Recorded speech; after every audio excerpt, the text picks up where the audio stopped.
चलो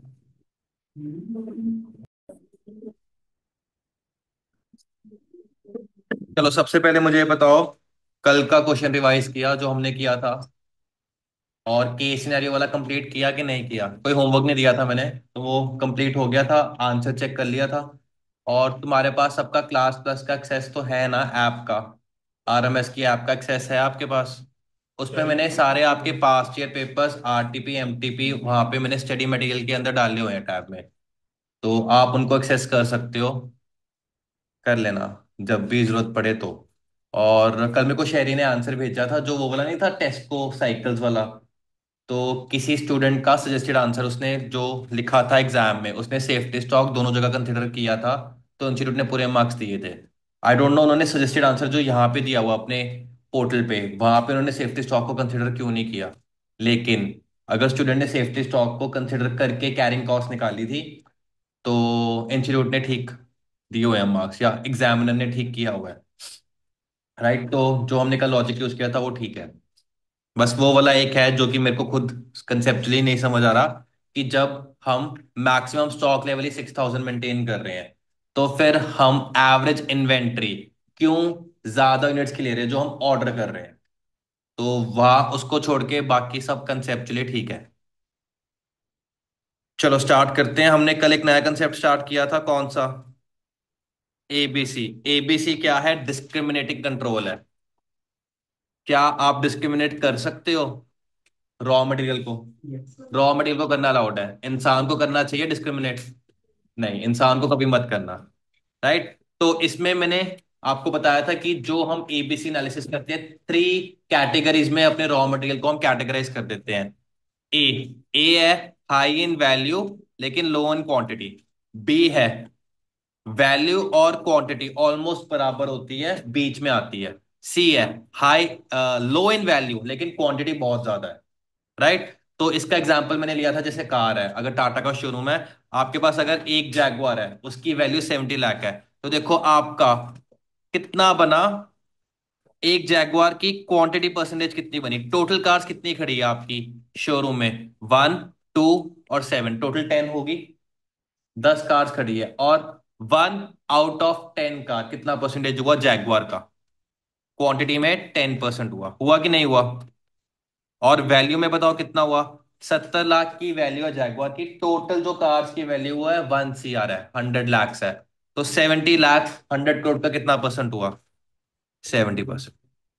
ठीक है। अब दो नेक्सॉन है, क्वांटिटी में कितना परसेंटेज है?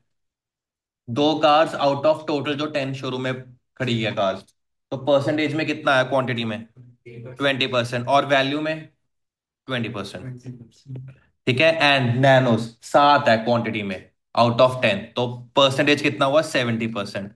और वैल्यू में सिर्फ 10%। 1.42 इंटू 7 करते हो, रफली रफली 7 लाख 10 लाख ही आता है। तो 10 लाख आप करो 1 करोड़ का, कितना परसेंटेज बनता है? 10% बनता है। तो आप किसको ए कैटेगराइज करोगे? क्या आप क्वांटिटी के बेसिस पे कैटेगराइज करोगे, वैल्यू के बेसिस पे? ए प्रायोरिटी, ए होता है सबसे अच्छा। वैल्यू के बेसिस पे कैटेगराइज करना है। बी आपको फिर नेक्स्ट वैल्यू किसकी है? आपकी नेक्सॉन की है। एंड लास्ट में चाहे क्वांटिटी उसकी ज्यादा क्यों ना हो, बट उसकी वैल्यू बहुत कम है, तो उसको आप सी प्रायोरिटी दोगे। क्लियर हुआ? अब सबने नोट कर लिया ये? एक बार नोट कर लो। और अभी जो मैंने एग्जांपल लिया उसमें मैंने परसेंटेज कितनी करी है? 70, 20, 10। हो सकता है तुम्हें क्वेश्चन बोले आप 50, 30, 20 कर लो, वो खुद से परसेंटेज बोल सकता है। ठीक है, तो जो क्वेश्चन बोलेगा उस हिसाब से हम इसको कैटेगराइज करेंगे। तो एबीसी एनालिसिस होता है आपका डिस्क्रिमिनेटिंग कंट्रोल। आपको कैटेगराइज करना है A B C. A being highest in value, lowest in quantity. B में आपकी क्वांटिटी वैल्यू ऑलमोस्ट बराबर होती है। एंड सी में low in value, high in quantity percentage. तो ये आपका एग्जाम्पल है।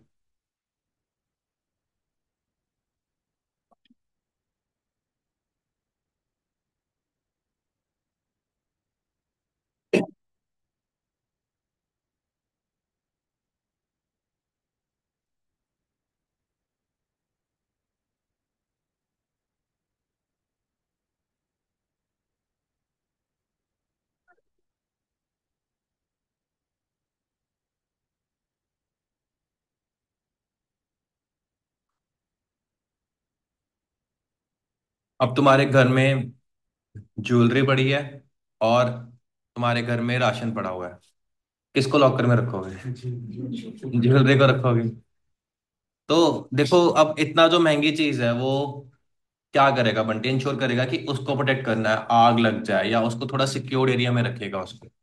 तो उसको पता भी तो होना चाहिए, पता ही नहीं है कि क्या चीज की वैल्यू ज्यादा है, फिर कैसे करेगा वो कैटेगराइज? तो इस करके बंटी के लिए इंपॉर्टेंट है उसको बोला हुआ कि भाई तू एबीसी एनालिसिस करके, अगर तेरे पास मल्टीपल आइटम्स है और क्लियरली पता लग रहा है कि कुछ आइटम महंगे ज्यादा है क्वांटिटी में कम है, तो तू उनको प्रोटेक्ट करेगा। तो इसलिए एबीसी एनालिसिस किया जाता है। राइट? नोट कर लिया सबने? चलो क्वेश्चन करते हैं एक।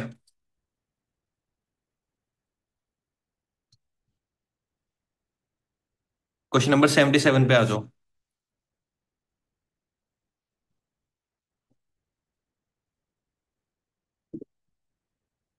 Question number 77, page number 2.28।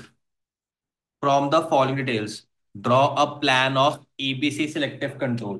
तो आपकी टोटल 12 डिफरेंट आइटम्स हैं। ठीक है, उनको उनका आपको दिया हुआ है कि कितने यूनिट्स है। आइटम वन के 7,000 है, आइटम टू के 24,000 है, और ऐसे करके कितनी क्वांटिटी है, ये आपकी क्वांटिटी में है, वैल्यूज। और हर यूनिट का रेट कितना है? आइटम नंबर वन, हर यूनिट का रेट कितना है? 5। तो 7,000 इंटू 5, आइटम वन की टोटल वैल्यू कितनी होगी? 35,000। तो हमें परसेंटेज देखना है। परसेंटेज किस बेसिस पे हमारी प्रायोरिटी रहेगी, क्वांटिटी की वैल्यू? वैल्यू। तो इसको एक बार बना लेते हैं। Question number 77।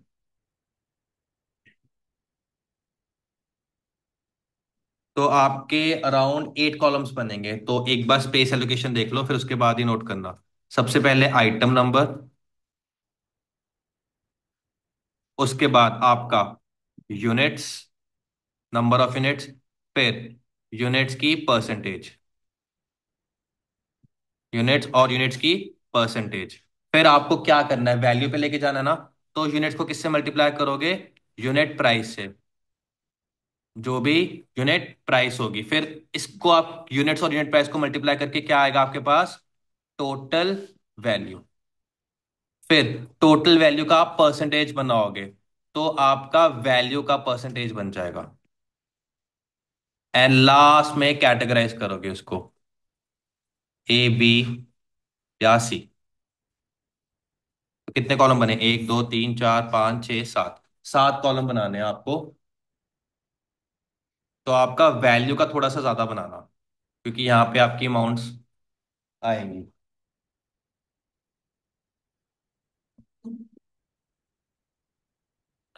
और ये वाले जो दो है आपके, यूनिट और यूनिट परसेंटेज, ये यूनिट्स तो यूज हो जाएगा क्योंकि आपको वैल्यू की परसेंटेज निकालनी है, बट यूनिट परसेंटेज का कोई रोल नहीं है, बस ये आपको समझाने के लिए कर रहा हूं। तो ये वाला जो है ना, दिस इज इररेलेवेंट, बट फिर भी समझाने के लिए मैं ड्रॉ करवा रहा हूँ ये वाला कॉलम। करें स्टार्ट? अब एक एक करके आइटम नंबर बताओ। वन, उसके यूनिट्स कितने हैं आइटम नंबर वन के? 7,000। आइटम नंबर टू, 3, 4, ऐसे पूरा लिख ही लेता हूँ मैं एक बार में।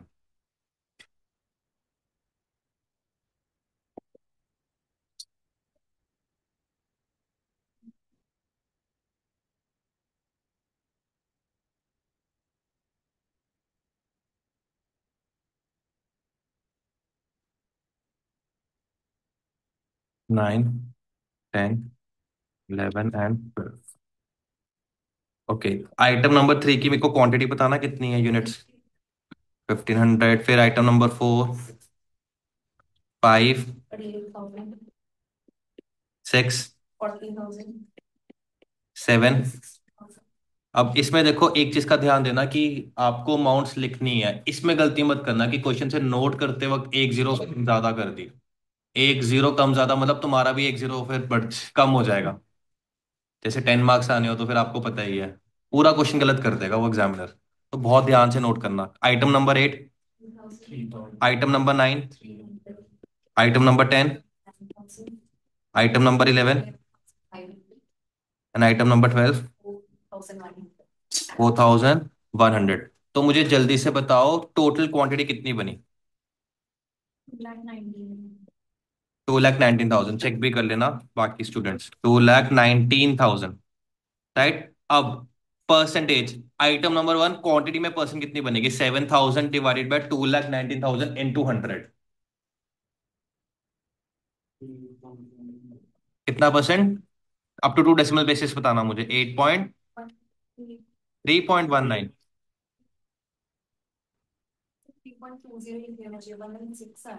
3.20 लिख दो। बस ध्यान रखना आपका टोटल 100% बनना चाहिए। फिर 24,000 डिवाइडेड बाय 2,19,000 इंटू 100। कितना बनाए। 10.96%।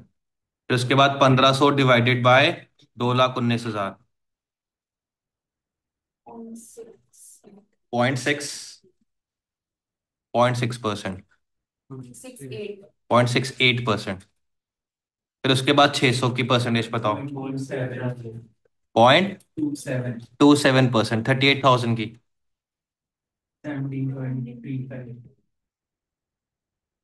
40,000 की।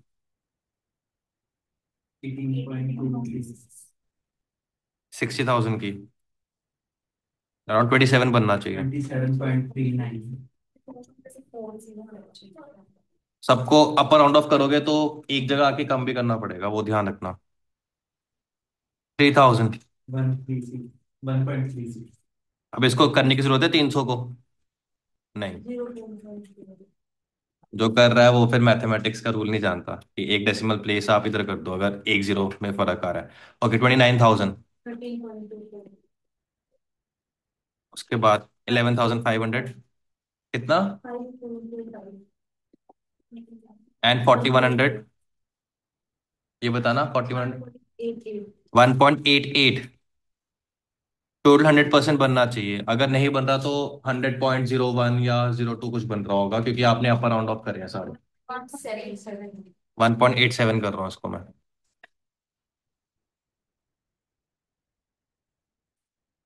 अब इसके बेसिस पे एबीसी कैटेगराइज करूं। नहीं। हमें वैल्यू के बेसिस पे करना है।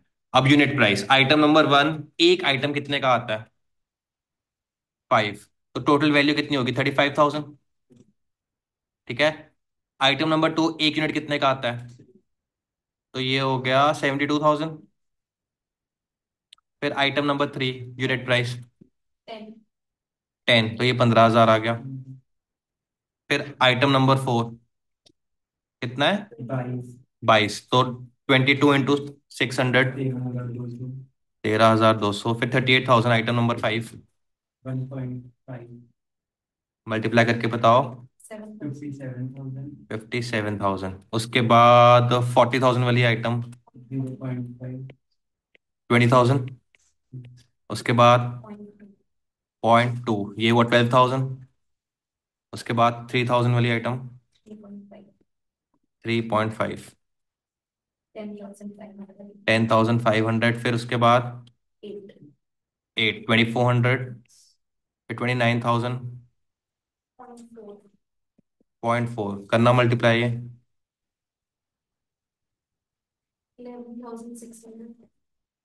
फिर आइटम नंबर 11।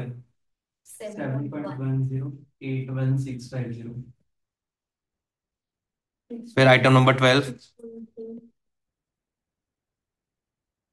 और कितना मल्टीप्लाई कर। फिर से बोलना। 25,420। तो आपका टोटल वैल्यू कितनी बनी।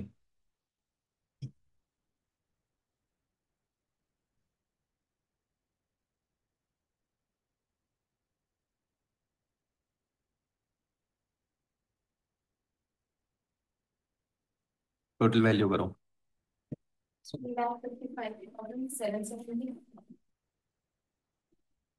राइट। अब आपको परसेंटेज बतानी है in terms of value. 35,000 divided by 355,770 into 100।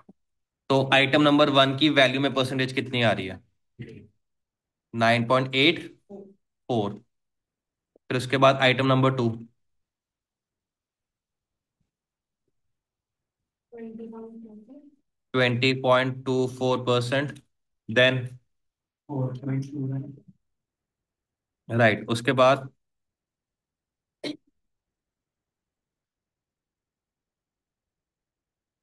Harman का आज अच्छा उसने बोला था कितना है आइटम नंबर 4? 0.17%। देन 16.02%। फिर उसके बाद 16.02 बन रहा है कि नहीं बन रहा? चेक करना। 57,000 डिवाइडेड बाय 355,700। 16.02। ठीक है। फिर 20,000 डिवाइडेड बाय 355,570 इंटू 100। 5.62%। फिर 12,000 डिवाइडेड बाय 355,770 इंटू 100।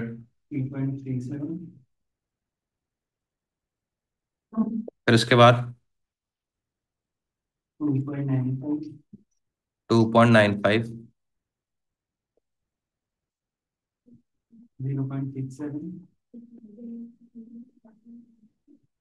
3.26। आपको पता है आपको बार बार डिवाइड बाय 355,770 नहीं करना, एक शॉर्टकट होता है। आता है ना वो चीज करना। मेमोरी तो होता है टोटल करना। एक और भी होता है, मेरे को एकदम रिकॉल नहीं हो रहा। इससे आप कैलकुलेशन फास्ट कर सकते हो। आपको पता है कि आपको सबको किससे करना है डिवाइड, 355,770 इंटू 100 करना है। तो उसका एक शॉर्टकट होता है कि वो चीज पहले ही कर लो, बस आप अमाउंट फिट करो और इक्वल टू दबाओ। आपको पूरा आंसर आता रहेगा बार बार। तो वो मैं शॉर्टकट एक बार देख के तुम्हें बता दूंगा। ठीक है। Item number 11। 22.95। एक और भी होता है आपके इसमें। 7 पॉइंट। टोटल 100% बन रहा है।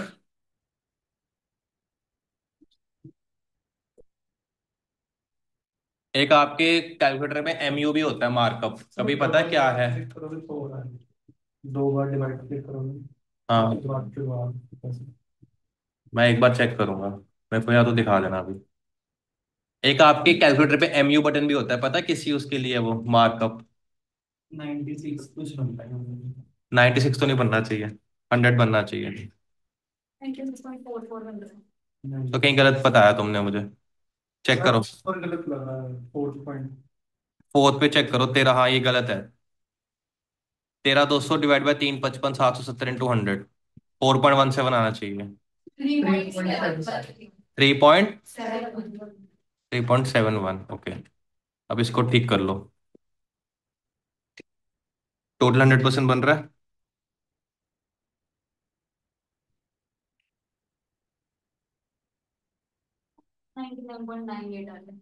हाँ तो फिर कहीं भी आप राउंड ऑफ कर देना, जैसे 7.15 कर दो।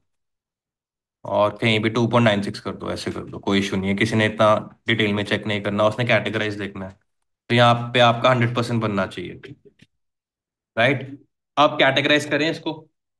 अब मैंने अगर कुछ नहीं बोला हुआ क्वेश्चन में, तो आपको लेना है कि टॉप 70% अप्रोक्सीमेट ए कैटेगराइज करना है वैल्यू में, फिर नेक्स्ट 20% बी, और फिर लास्ट का 10% सी। लेकिन अगर क्वेश्चन बोले कि आपको 50% वैल्यू में कैटेगराइज ए को करना है, 30 बी को, 20 सी को, तो क्वेश्चन को रिस्पेक्ट देनी है। अगर कुछ नहीं बोला तो हम 70 20 10 लेंगे। अब मुझे बताओ, तुम सबसे पहले ए कैटेगराइज करना है, किसको करोगे सबसे पहले ए कैटेगराइज? तुम्हारे पास 12 आइटम्स है, सबसे ज्यादा वैल्यू परसेंटेज किसकी है? आइटम नंबर 11 की है सबसे ज्यादा। तो इसको ए कैटेगराइज कर दो अब। और कैलकुलेटर पे लिख लो 22.95। ठीक है। अब नेक्स्ट बताओ, नेक्स्ट हाईएस्ट परसेंटेज वैल्यू में किसकी है? Item number 2। इसको कैटेगराइज कर लो, और कैलकुलेटर में अब तुम क्या करोगे? तुमने 20.95 लिख लिया, 22.95 प्लस 20.24 कर दो। तुम्हें 70% पे जाके रुक जाना है ए कैटेगराइज करना। ठीक है। अब थर्ड देखो कौन सा है। थर्ड तुम्हारा आइटम नंबर 1 है। फिफ्थ है, हाँ फिफ्थ। फिफ्थ को ए कैटेगराइज कर दो और 16.02 ऐड कर दो। कितना आ गया टोटल? अभी एक और आ सकता है। फिर आइटम नंबर 1 है ना, आइटम नंबर 1 को ए कैटेगराइज करो और 9.84 ऐड कर दो। कितना आ गया? अब यहाँ पे रुक जाओ, क्योंकि अगले वाला कितना है नेक्स्ट, तो वो 70 के पार चला जाएगा। ठीक है। अब नेक्स्ट 20% तुमने किसको देखना है? बी को, कि बी कैटेगराइज करेंगे। एक क्लियर है सबको? यहां तक क्लियर है? अब नेक्स्ट बताओ हाईएस्ट परसेंटेज किसकी है तुम्हारी। इसको बी कर दो और 7.15 ऐड कर दो। ऐड कर दो या अलग से 7.5 फिर से स्टार्ट कर लो, 20% हमें देखना है। उसके बाद नेक्स्ट कौन सा है? 4.21, आइटम नंबर 3। आइटम नंबर 6, हाँ 5.62। इसको बी करो और कैलकुलेटर पे ऐड कर लो। 5.62, 7.15 प्लस 5.62। फिर आपका आइटम नंबर नेक्स्ट है 3। इसको 4.21 ऐड कर दो, कितना बना टोटल? एक और हो सकता है, 20% करना है ना, 3.71 है। 3.71 को आप बी कैटेगराइज कर दो, कितना बन गया टोटल? बस यहाँ पे रुक जाओ। रफली रफली 20%, थोड़ा बहुत जा सकता है ऊपर। अब बाकी रिमेनिंग 10% वैल्यू में सी कैटेगराइज कर दो। जो आइटम नंबर 7, 8, 9, 10, ये सारी सी कैटेगराइज है, इनका टोटल कितना बनेगा? रफली रफली 10%। तो ऐसे आपको कैटेगराइज करना है। क्लियर हुआ? अब आपको कैटेगराइज करना है तो आप नीचे लिखोगे कंक्लूजन। कंक्लूजन दूंगा मैं कि items categorised as A, items categorised as A approx 70% in value. फिर items categorised as B approx 20% in value. And items categorised as C approx 10% in value. Exam में मत ऐसे लिखना, तुम पूरा लिखना।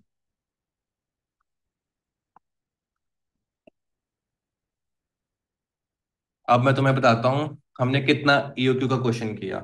ठीक है, बहुत ज्यादा ईओक्यू क्वेश्चन प्रैक्टिस करें। और एग्जाम में आ गया एबीसी, और तुम इसको सोच के कि यार ये तो क्या ही रिवाइज करना, सिंपल सा है। फाइनल डे में इसको तुम देख के भी नहीं गए, 5 नंबर का क्वेश्चन आ रखा हो और मटेरियल चैप्टर से कुछ भी ना आया हो, तो फिर क्या अच्छी बात है कि तुम्हारे साथ धोखा हो गया? ये तुमने अपने साथ धोखा किया, अपने साथ धोखा किया। September 25 में तुम्हें पेपर भी दिखा देता हूँ अभी क्या हुआ है। और मेरी एक बहुत अच्छी स्टूडेंट है जिसका मेरे को था कि क्लियर होगा, उसका नहीं हो पाया सैडली क्लियर। तो उसने एबीसी छोड़ दिया था, उसने कहा कि सर मेरे को लगा एबीसी इंपॉर्टेंट नहीं है तो मैं करके नहीं गई, मैं तो ईओक्यू पे फोकस करके चलेगी। और तुम्हें अभी September 25, अभी सबसे रिसेंट जो पेपर हुआ है, सजेशन आंसर कहाँ पे है? ये रहे। दोनों ग्रुप दिए थे। तुम्हें नाम से क्या करता है? जाके क्या फोन करना है?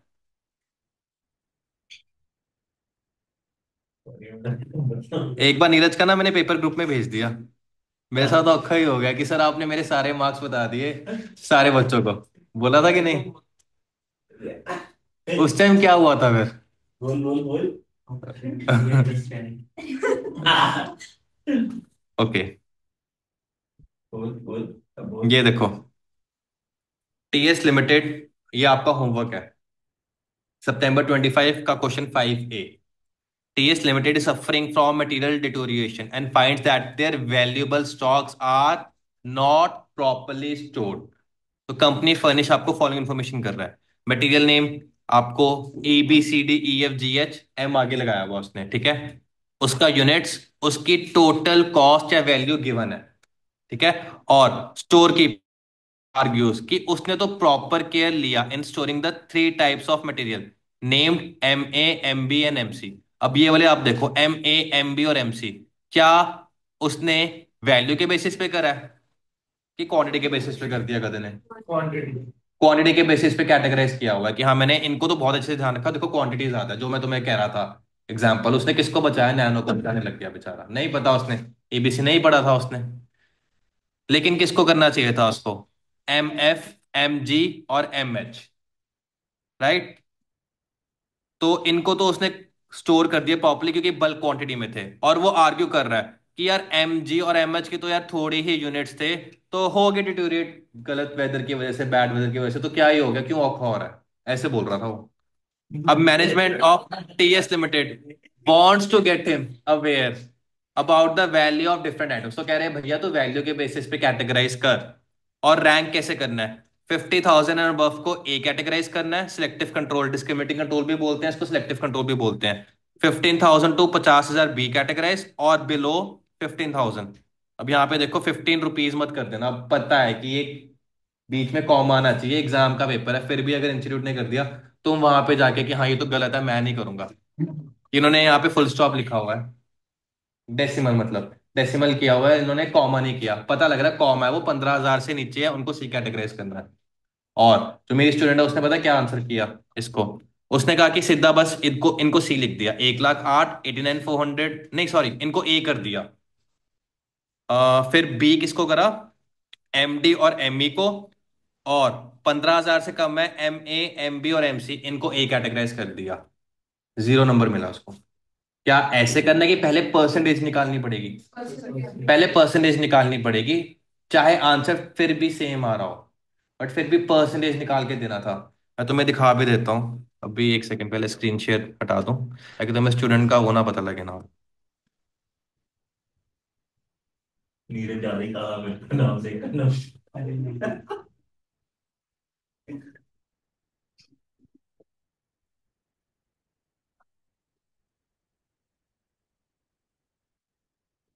और ये मैं तुम्हें इसलिए बता रहा हूँ, जैसे कि देखो तुम्हारे पास जो लास्ट डे होगा, तुम्हारे पास ये होगा कि यार सारा सिलेबस तो नहीं हो रहा है, तो एक एक होता है आपका ये कि मैंने चैप्टर सारे करने हैं, चैप्टर में से एक एक टॉपिक छोड़ देना जो तुम्हें लगे इंपॉर्टेंट नहीं है, एक ये होता है करने का तरीका। एक होता है कि मैं 10 चैप्टर है, 8 या 9 चैप्टर्स पूरे अच्छी तरह करूंगा, एक या दो चैप्टर छोड़ूंगा। कौन सा बेटर है, आपको क्या लगता है, अगर आपने 100% सिलेबस नहीं कवर करना, क्या हर चैप्टर में से एक एक कंसेप्ट छोड़ना बेटर है, कि आप 10 में से 8 या 9 चैप्टर अच्छे से करो, एक चैप्टर पूरा छोड़ दो। 10 में से 8 या 9 चैप्टर करना वो बेटर है, क्योंकि तुम हर चैप्टर कर रहे हो, लेकिन बाय चांस तुम्हारी किस्मत ऐसी है कि जो कंसेप्ट उस चैप्टर में से छोड़ा है, क्वेश्चंस उससे उठ के आगे, तो तुम्हारा पूरा पेपर जाएगा। ऐसा तो नहीं है एक ही चैप्टर से सारे क्वेश्चंस दे देंगे वो, तो उस चीज का ध्यान देना। और ये भी मत करना कि सबसे इंपॉर्टेंट चैप्टर ही छोड़ दिया, अकाउंट्स में अमलगमेशन ही छोड़ दिया जी, ठीक है, कॉस्ट में स्टैंडर्ड कॉस्टिंग या मार्जिनल कॉस्टिंग छोड़ दिया, वो भी नहीं करना।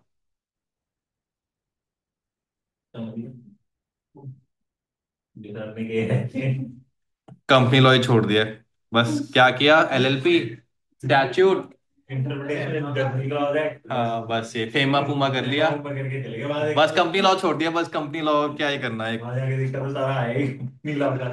तो वो चीज भी मत करना। कंपनी लॉ भी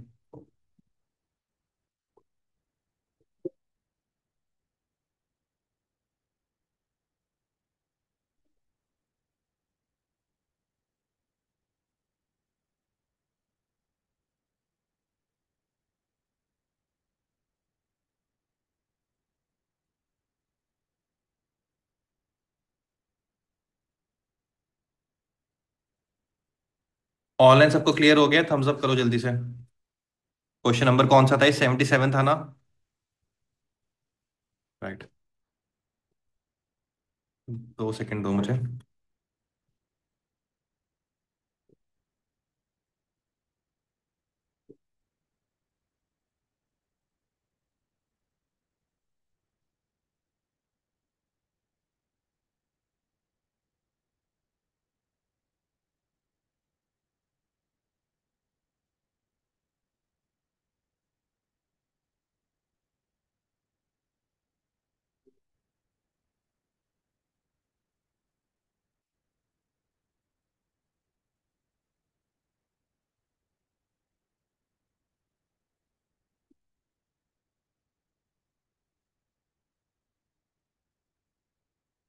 ओके, देखो उसने क्या कैटेगराइज ठीक किया हुआ है, बिल्कुल ठीक कैटेगराइज किया हुआ है। और उसने क्या कर दिया, टोटल कॉस्ट के बेसिस पे उसने ए बी सी कर दिया, उसने क्या एक कॉलम मिस कर दिया, कौन से वाला, परसेंटेज, परसेंटेज निकाला, कितने नंबर दिए हैं उसको, 0 मार्क्स, क्योंकि रिवाइज नहीं किया था। वैसे तो पता था कि हाँ एबीसी में क्या करना है, क्या ही है उसमें, वैल्यू के बेसिस पे जो सबसे हाईएस्ट वैल्यू है, हाईएस्ट वैल्यू की परसेंटेज, वैल्यू की परसेंटेज। अब बाय चांस वैल्यू के टर्म्स में उसको पता लग गया, लेकिन वो तो उसे तुक्का मारा ना कि यार नीचे दिया हुआ था, वो तो कोई भी कर दे।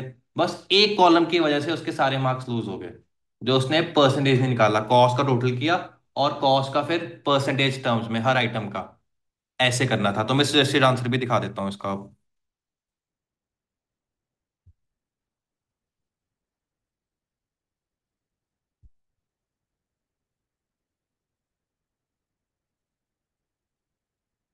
ये देखो, कैटेगराइज बिल्कुल ठीक किया उसने, बट क्या किया हुआ है उन्होंने, कॉलम एक लास्ट में परसेंटेज ऑफ टोटल कॉस्ट और परसेंटेज ऑफ टोटल यूनिट्स भी निकाला हुआ है, ऑल दो उसका वैसे यूज नहीं बन रहा, बट देख रहे हो 10% of the quantity, 70% of value. दिख रहा है आपको आइटम नंबर 687, ये दिख रहा है, राइट। और आपका फोर्थ और फिफ्थ जो आपका है, वैल्यू और क्वांटिटी दोनों में कितना परसेंटेज है, 20। और जो आइटम आपकी 678 है, आइटम नंबर 1 2 3 है, उनकी आपकी क्वांटिटी 70% है, वैल्यू कितनी है अप्रोक्सीमेटली 10%। तो ऐसे करना था। तो यूनिट्स का भी ऑल दो वैसे यूज नहीं होता है, बट आप फिर भी चलो, मैंने इसको भी देख लिया इनके सजेस्टेड आंसर को। यूनिट्स का भी तुमने क्वांटिटी का भी परसेंटेज का कॉलम बना के आना है, वैल्यू का भी बना के आना है, लेकिन कैटेगराइज किसके बेसिस पे करोगे, वैल्यू के परसेंटेज के बेसिस पे। 5 मार्क्स का क्वेश्चन है, ऐसे अगर मार्क्स लूज करने लग जाओगे तो तुम्हारा कितने नंबर आएंगे। तो 5 मार्क्स का बहुत इजी क्वेश्चन, एंड उसने मिस कर दिया स्कोर करना। ठीक है, क्लियर है सबको। तो तुम्हारा क्वेश्चन ये वाला होमवर्क है आपका, ये है September 25 का क्वेश्चन 5A। आपके उस पे भी है, आरएमएस ऐप पे भी, नहीं तो आप आईसीआई के ऑनलाइन साइट पे जाके भी चेक कर सकते हो। राइट, मैंने अगले बैच के लिए तो इंटीग्रेट कर दिया अपने मॉड्यूल में, बट तुम्हारा प्रिंट आउट निकल चुका था, तो फिर ये क्वेश्चन अभी नहीं है तुम्हारे मॉड्यूल में। क्लियर है सबको। ओके, एक क्वेश्चन और करते हैं, दैट इज क्वेश्चन नंबर 73।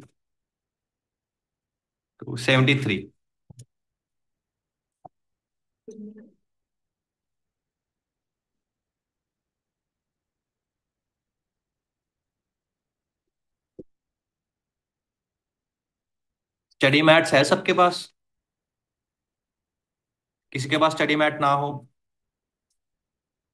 नहीं है स्टडी मटेरियल तुम्हारे पास, वैसे तुम्हें एक्सेस करना आता है ऑनलाइन जो इनका है आईसीआई का। तो जो क्वेश्चन नंबर आपका 73 है ना, ये भी होमवर्क है, मैं आपको करवा देता हूँ एक बार।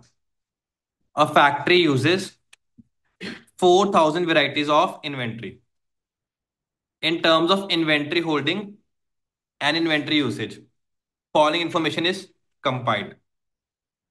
तो आपका number of varieties in inventory एक 3875 है, आउट ऑफ कितना 4,000, आउट ऑफ 4,000। तो 3875 डिवाइडेड बाय टोटल 4,000 का टोटल 4,000 बन रहा है, तीन तरह के आइटम्स है। तो परसेंटेज में कितना आ रहा है, क्या 96.875 आ रहा है, और 110 डिवाइडेड बाय 4,000 क्या 2.750 आ रहा है, राइट। और 15 आइटम्स है, उनकी क्वांटिटी टर्म्स में क्या 0.375 आ रहा है, राइट। और उनकी दी हुई है percentage value of inventory holding, उनको परसेंटेज में भी बताया हुआ कितना वैल्यू कंसिस्ट कर रहा है। जो सबसे ज्यादा क्वांटिटी में है वो भी 20% वैल्यू में है, जो 110 है वो आपका 30% वैल्यू में है, और जो 15 सबसे कम क्वांटिटी है उसकी कितनी है वैल्यू परसेंटेज, 50। और परसेंटेज ऑफ इन्वेंट्री यूज, ये आपका है कि ये 5% यूज होता है, ये 10%, और ये मैक्सिमम 85% यूज होता है, इसका कोई वैसे यूज नहीं है इस वाले कॉलम का। आपको कैटेगराइज करना है ए बी सी, मेरे को बताओ कैटेगराइज कैसे करोगे, 3875 को क्या कैटेगराइज करोगे।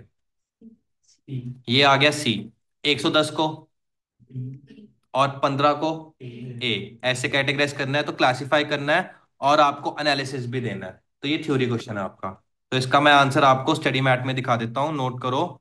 आपका पेज नंबर 2.40 है ये।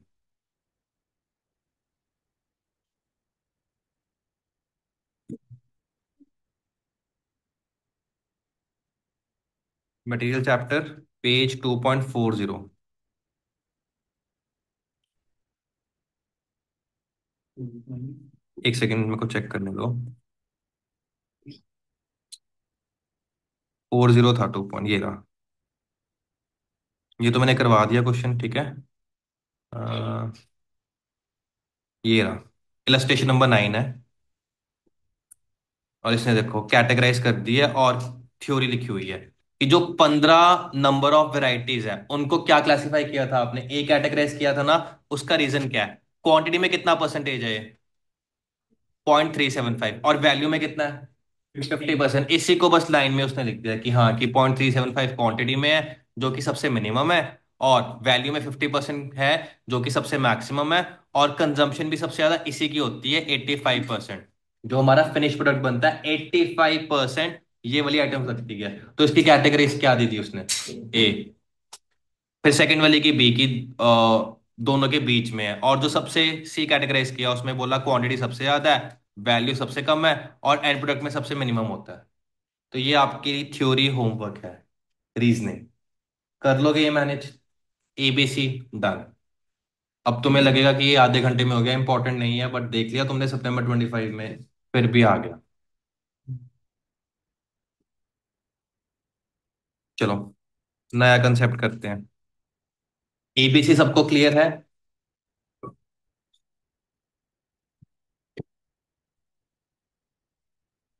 ऑनलाइन थम्स अप करो एक बार। Sir page number, sir units की परसेंटेज क्यों निकालनी है? अदिति प्रेजेंटेशन है, बस बताने के लिए कि देखो यार, क्वांटिटी में कोई चीज वैसे कम है, वैल्यू में ज्यादा है। ठीक है। और कोई चीज क्वांटिटी में ज्यादा है परसेंटेज, लेकिन वैल्यू में क्या है? कम है। अब देखो, जब मैंने कैटेगराइज किया था, जो मैंने एग्जांपल लिया था जैगवार को, क्या मैंने परसेंटेज दी थी? किसके बेसिस पे किया था जैगवार को? 70% के बेसिस पे दिया था। बट फिर भी बताना पड़ना था, क्योंकि जैगवार क्वांटिटी भी तो कम है ना उसकी। यूजुअली क्या होता है, जो महंगी आइटम्स होती है उनकी वैल्यू भी ज्यादा होती है, क्वांटिटी में कम ही होती है। आप जब रखते हो कोई महंगी आइटम रखते हो अपने स्टोर में, तो इतनी महंगी होती है तो उसकी क्वांटिटी ऑटोमेटिकली कम ही बाय कर पाते हो आप। अब तुम्हें लगता है कि हाँ, वो 7 जैगवार रखेंगे, एक नैनो रखेंगे, बिकती ज्यादा कौन सी है? ऑब्वियस है, नैनो ही बिकेगी। ज्यादा लोग सस्ता लेंगे कार, तो फिर उसकी क्वांटिटी भी ज्यादा है, जैगवार की कम है। तो बस आपका प्रेजेंटेशन का तरीका है कि वैल्यू बेसिस पे कैटेगराइज करेंगे, लेकिन हम ये भी बताएंगे कि क्वांटिटी में भी कम था। सर जैसे कुछ जैसे स्पेसिफिकली नहीं दिया, और जैसे जो अभी एग्जाम क्वेश्चन था उसमें था कि इतने से ऊपर की जिसकी वैल्यू है वो हम ए हाँ कैटेगराइज हाँ, करेंगे, तो बी ये सी। वाला इसमें ऐसा कुछ नहीं था। कौन से वाले में? क्वेश्चन नंबर 77 तो हमने तो 70 20 10। हाँ, डिफॉल्ट असम्पशन है। 70 20 10 डिफॉल्ट है, मतलब यही लेके जाना है अनलेस क्वेश्चन बोले। इसमें क्या था जो हमने ये किया था, इधर भी क्लासिफिकेशन उन्होंने वैसे बोली थी। इसमें भी इधर भी उन्होंने वैसे ही दिया हुआ है, उन्होंने 20 30 50 दिया हुआ है। बट मैं एक बार देख भी लेता हूँ ऊपर इन्होंने थ्योरी में क्या लिखा है इसको लेके। ये देखो, जो इनकी थ्योरी है इसमें दिख रहा है 70 70 10 20 20 और 10 70। तो थ्योरी में ही है, अगर कुछ नहीं मेंशन तो ये लोगे। अगर क्वेश्चन बोल लेगा कुछ और लेना तो उसको रिस्पेक्ट देंगे। डिफॉल्ट 70 20 10 ही है। क्लियर है सबको? राइट।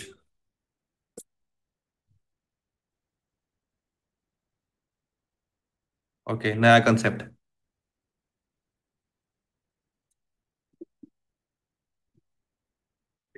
FSN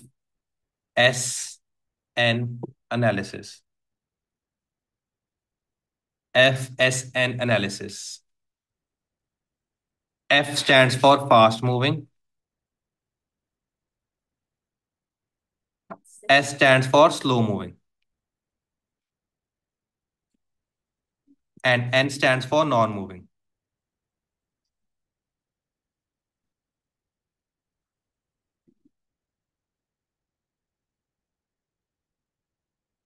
तो इसको एग्जांपल से समझाता हूं तुम्हें। सपोज ये एक किराना की दुकान है, किराना स्टोर है। राइट। और यहाँ पे जो ओनर है इधर बैठा हुआ है। ठीक है। एंट्री यहां से होती है कस्टमर की। राइट। अब इसने, शॉप का आगे वाला पार्ट ये है, शॉप का बिल्कुल पीछे वाला पार्ट ये है, बिल्कुल लास्ट में जाके है। जब आप इस किराने की दुकान पे गए, आपको दो नूडल्स की चॉइस है, मतलब जो आपके इंस्टेंट नूडल्स होते हैं ना, एक पतंजलि के, एक आपके नेस्ले मैगी के। आप कौन से वाले खाते हो? कोई पतंजलि बाबा रामदेव की खाता हो यहाँ पे मैगी? नहीं ना। तो आप कौन सी डिमांड कर रहे हो? मैगी जो नेस्ले की है, राइट? अब इस ओनर का ना एक छोटू है, तो मैगी पता कहाँ रखी हुई है? ये वाली मैगी, ये वाली मैगी इधर रखी हुई है, और पतंजलि की मैगी बिल्कुल आगे रखी हुई है। यहाँ पे पड़ी है पतंजलि की मैगी, या पतंजलि के इंस्टेंट नूडल्स, और यहाँ पे रखी हुई है नेस्ले की। अब बताओ, छोटू को क्या ज्यादा डिमांड, नेस्ले मैगी की पतंजलि की है? नेस्ले की है। तो क्या छोटू को बार बार पीछे जाना पड़ता है और फिर आगे आना पड़ता है? और पतंजलि एज इट इज पड़ी हुई है सामने, जो कि बिल्कुल हाथ से उठा के दे दिया कस्टमर को। तो ऐसे होना चाहिए कि नहीं होना चाहिए स्टॉक अरेंजमेंट? फास्ट मूविंग कहाँ होना चाहिए? आगे होना चाहिए दुकान के, या फिर नीचे होना चाहिए? अगर आपके स्लैब्स बने हुए हैं, जो आपका प्रोडक्ट ज्यादा बिकता है उसको आप सबसे टॉप पे रखोगे क्या? ऐसा होगा कि बार बार सीढ़ी चढ़ सीढ़ी लेकर आएगा, फिर चढ़ेगा, फिर ऊपर उठाएगा? कि हम ऊपर या पीछे, जो स्लो मूविंग है, नॉन मूविंग है, उसको सबसे पीछे रखेंगे? उसको सबसे पीछे रखेंगे। तो ये भी कैटेगराइज करना जरूरी है कि कौन सा रॉ मटेरियल बंटी के लिए फास्ट मूविंग है, स्लो मूविंग है, या नॉन मूविंग है। अब बंटी का स्टोर ऐसा तो नहीं है कि हाँ ओपन में है, खुले में है। उसकी एंट्री आपकी कहाँ पे है? फ्रंट में है। और आप, बंटी जब स्टॉक अरेंजमेंट करेगा, जो सबसे ज्यादा कंजम्पशन रॉ मटेरियल की कम होता है उसको कहाँ रखेगा? सबसे पीछे रखेगा ना। और सबसे आगे किसको रखेगा? जो फास्ट मूविंग है। जो स्लो मूविंग है उसको बीच में रख लेगा। अब बंटी के लिए बार बार पीछे जाना, उसका टाइम भी इंपॉर्टेंट है, उसको और काम भी है। तो इस करके सबको क्लियर हुआ कि हमें कैटेगराइज करना क्यों जरूरी है? Fast moving, slow moving and non moving. तो ये सबसे ज्यादा देखा जाता है एफएमसीजी प्रोडक्ट्स में। एफएमसीजी का फुल फॉर्म पता है? Fast moving consumer goods. तो किराना स्टोर वाले, जहां उनके पास नंबर ऑफ आइटम्स बहुत तरह की है, डिफरेंट तरह की है, तो वो ऐसे ही स्टॉक अरेंजमेंट करते हैं। कि जैसे मिल्क है, मिल्क सबसे ज्यादा बिकता है, उनको पता है, और पता है पेरिशेबल है, तो मिल्क को सबसे आगे रखते हैं। ब्रेड तुमने कभी भी देखा है? कभी भी तुम वेरका बूथ में जाते हो तो उन्होंने कस्टमर के सबसे पास क्या रखा होता है? दूध और ब्रेड। तो इस करके तो यहाँ पे लिखो FFN। तो this is a concept of stock arrangement. This is a concept of stock arrangement, usually seen in FMCG shops. FMCG क्या होता है? Fast moving consumer goods. क्या ज्वेलरी FMCG है? नहीं, वो स्लो मूविंग है। FMCG क्या होता है? जैसे किराना, ग्रोसरी वगैरह, वो सारा FMCG होता है।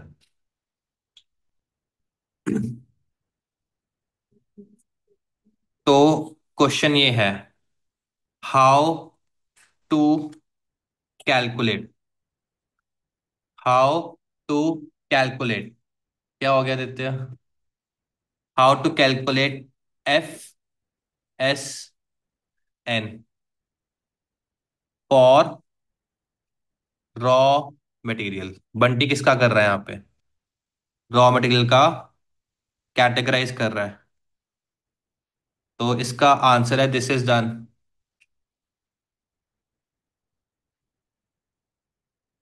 On the basis of inventory turn over ratio.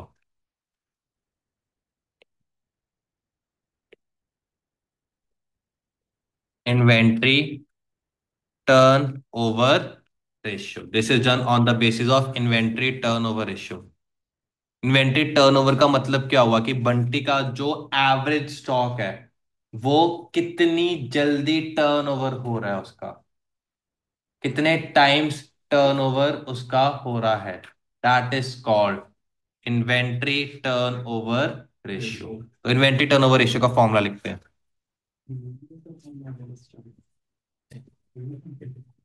COGS नहीं हो सकता। सीओजीएस किसका होगा? वो फिनिश प्रोडक्ट का होगा।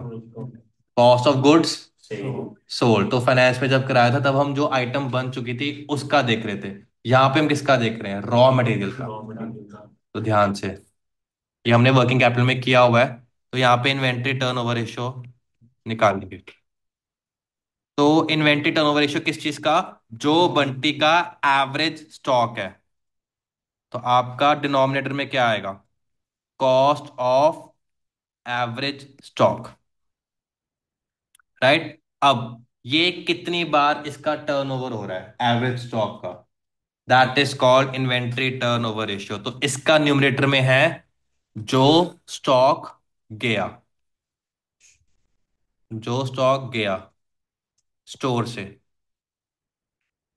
बताओ, स्टोर से स्टॉक रॉ मटेरियल कहाँ जाता है? प्रोडक्शन डिपार्टमेंट में। प्रोडक्शन डिपार्टमेंट में क्या होता है, पड़ा रहता है कि कंज्यूम होता है? कंज्यूम होता है। तो इसका आंसर है कॉस्ट ऑफ मटेरियल कंज्यूम, जो आपका न्यूमरेटर है, कॉस्ट ऑफ मटेरियल कंज्यूम।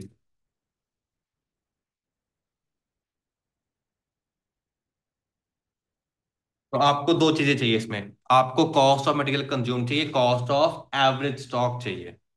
यहां तक सबको पहले तो बताओ, फॉर्मूला क्लियर है?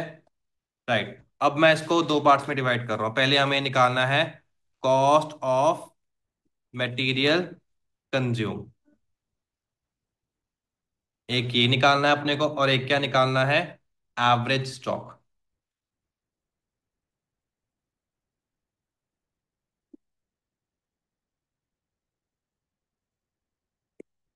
सबसे पहले कॉस्ट ऑफ मटेरियल कंज्यूम, अगर तो तुम्हें दिया हुआ है तो तुम ले लोगे। बट अगर तुम्हें दिया हुआ है कि ओपनिंग स्टॉक पड़ा था, opening stock of raw material पड़ा था, पहले का ही पड़ा हुआ है, ठीक है। अब तुमने परचेजेस करी,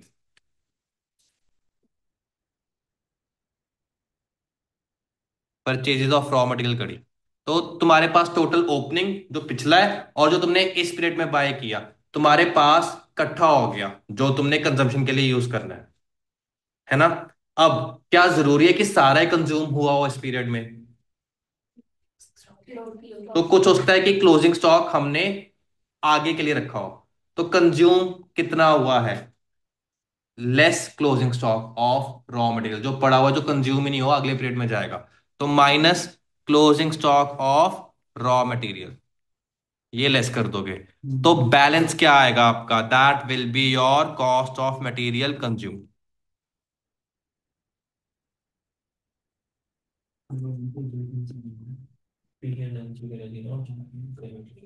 कॉस्ट ऑफ मटेरियल कंज्यूम, क्या सबको समझ आया कॉस्ट ऑफ मटेरियल कंज्यूम कैसे निकालना है?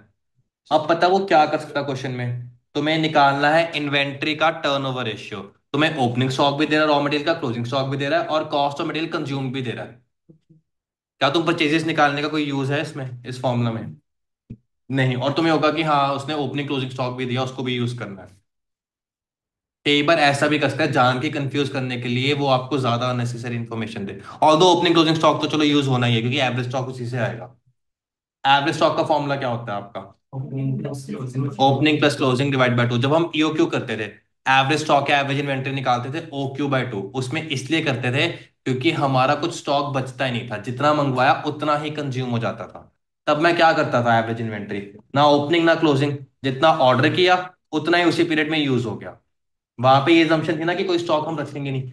बट अब हम ईओक्यू से बाहर आ रहे हैं। अब क्या असल में क्या ओपनिंग क्लोजिंग स्टॉक नहीं होता है? होता है। तो एवरेज स्टॉक, अगर तुम्हें एक नंबर में डिनोट करना हो कि व्हाट इज एवरेज स्टॉक, आप क्या करते हो? Opening plus closing divided by to, एक नंबर से बता देते हो उसको कि हाँ कितना है। और जरूरी नहीं है एवरेज स्टॉक एक्चुअली ऐसे ही निकले एवरेज। कई बार होता है, अगर आपने सपोज एग्जांपल ले रहा हूं, ये फॉर्मूला साइंटिफिक नहीं है एवरेज स्टॉक का। आपने सपोज 100 यूनिट्स साल के शुरू में है, और एंड में कितना है? जीरो है। तो एवरेज स्टॉक वैसे कितना आ रहा है फॉर्मूला से? 50 आ रहा है ना, कि 50 यूनिट्स आपके पास पड़े रहे एवरेज में। बट एक एग्जांपल लेता हूं, ये 100 यूनिट सपोज 364 डेज तक पड़े हुए थे, तो 364 डेज तक आपके पास एवरेज कितना पड़ा रहा? 100 पड़ा रहा। लास्ट डे पे ये जीरो हो गया। लास्ट डे पे कितना हो गया? जीरो हो गया, क्योंकि 100 कंज्यूम हो गए। तो टेक्निकली क्या आंसर 50 आना चाहिए कि 100 के पास आना चाहिए? 100 के पास आना चाहिए। बट ऐसे नहीं हम बता सकते। अब हमारे लिए क्या प्रैक्टिकली पॉसिबल है कि हम हर दिन का स्टॉक देखें, हर दिन का कि कितना है कितना नहीं है? तो हम ये लेके चलते हैं कि ऐसा प्रैक्टिकली नहीं होता है। कि कंजम्पशन है ऑलमोस्ट यूनिफॉर्म रहती है। तो हमने इसको एक नंबर से अगर बताना है एवरेज स्टॉक कितना है, opening plus closing divided by to. और यही फॉर्मूलाज आपका शुरू से आता है, प्लस 1 प्लस 2 में भी किया होगा कहीं ना कहीं, आपने फाउंडेशन में भी किया, बीकॉम में भी किया, और अब यहाँ से इंटरमीडिएट में भी कर रहे हो और फाइनल में भी करोगे। तो हमें, क्योंकि लिमिटेशंस की वजह से हम कैलकुलेट हर रोज नहीं कर सकते, हमने सिंपल फॉर्मूला बनाया हुआ है कॉमर्स में, opening plus closing divided by to. तो अब आपको एवरेज स्टॉक निकालना है। तो एवरेज स्टॉक आपका आएगा opening stock plus closing stock divided by to, right. अब यहाँ पे एवरेज स्टॉक आप वो मत ले लेना, O Q divided by two, average inventory वो मत लेना, क्योंकि अब आपके पास स्टॉक का ओपनिंग क्लोजिंग भी आएगा। ईओक्यू में एजम्पशन होती थी कि हाँ स्टॉक का ओपनिंग क्लोजिंग नहीं है, जितना है उतना ही कंज्यूम करे, या अलग से सेफ्टी स्टॉक पड़ा होता था। यहाँ तक सबको क्लियर है? अब हम क्वेश्चंस पे चलते हैं। कंसेप्ट सबको क्लियर हो गया? थम्स अप करो।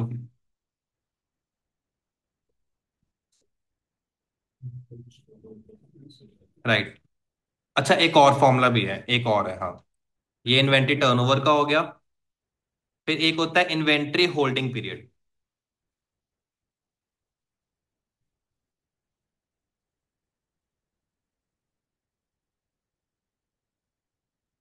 सपोज मेरा इन्वेंट्री टर्नओवर रेशियो 2 आया था, 2 टाइम्स आया था, इसका आंसर क्या होगा? इन टाइम्स होगा।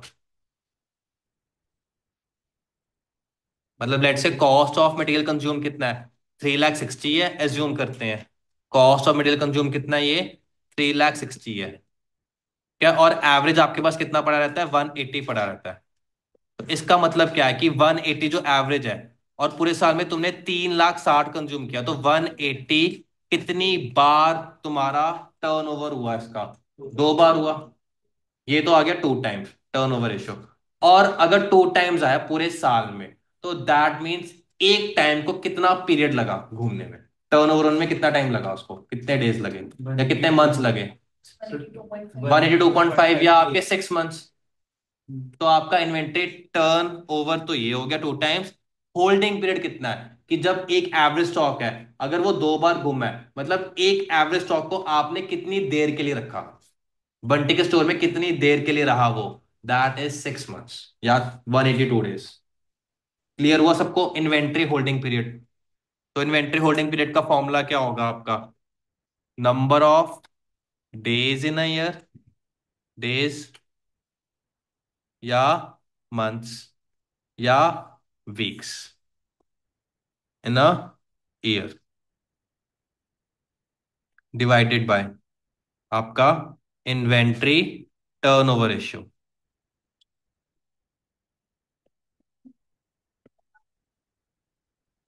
अगर आप 52 वीक्स से करोगे सॉल्व, तो 52 डिवाइडेड बाय 2 कितना हो गया? 26।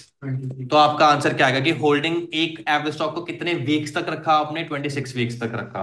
उसके बाद वो कंज्यूम हो गया, फिर नया एवरेज स्टॉक आ गया। क्लियर है सबको? तो ये इसका फॉर्मूला है। अब हम डिसाइड करना चाहते हैं कि कौन सा फास्ट मूविंग है, कौन सा स्लो है, कौन सा नॉन मूविंग है। ठीक है।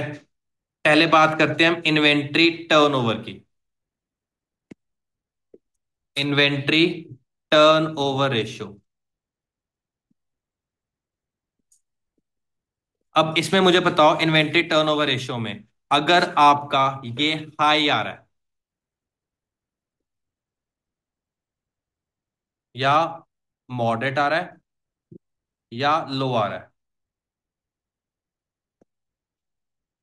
तीन का कंपैरिजन हो रहा है, तीन तरह के आइटम्स का, एक का सबसे हाईएस्ट है, एक का बीच में है, और तीसरे का सबसे कम आ रहा है, इन्वेंट्री टर्नओवर रेशियो। तो इसमें से फास्ट मूविंग कौन सा है? इधर हाई होगा। कि किसका ज्यादा बार घूम रहा है, टाइम्स, नंबर ऑफ टाइम्स जो ज्यादा घूम रहा है। मैगी क्या पड़ा रहता है कि ज्यादा घूमता रहता है? ज्यादा घूमता रहता है। तो फिर इसका आंसर होगा हाई का, इधर होगा फास्ट मूविंग। ये हुआ फास्ट मूविंग।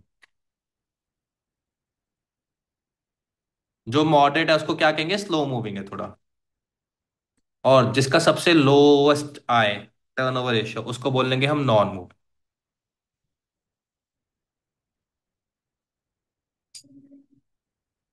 तो इन्वेंट्री टर्नओवर के रेशियो में अगर आपका हाईएस्ट आ रहा है तो दैट मीन्स फास्ट मूविंग, और लोएस्ट आ रहा है दैट मीन्स नॉन मूविंग है। अब दूसरे से अगर आपको आंसर देना हो, दूसरा क्या है आपका, इन्वेंट्री होल्डिंग पीरियड।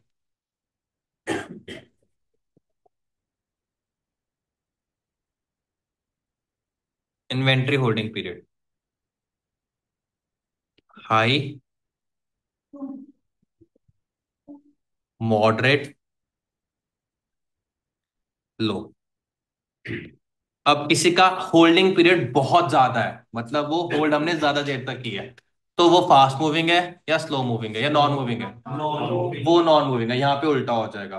अब जैसे कि कोई चीज अगर पूरे साल पड़ी रहती है, एक ही बार घूमती है, तो मतलब उसका पूरे साल होल्ड किया ना उसको।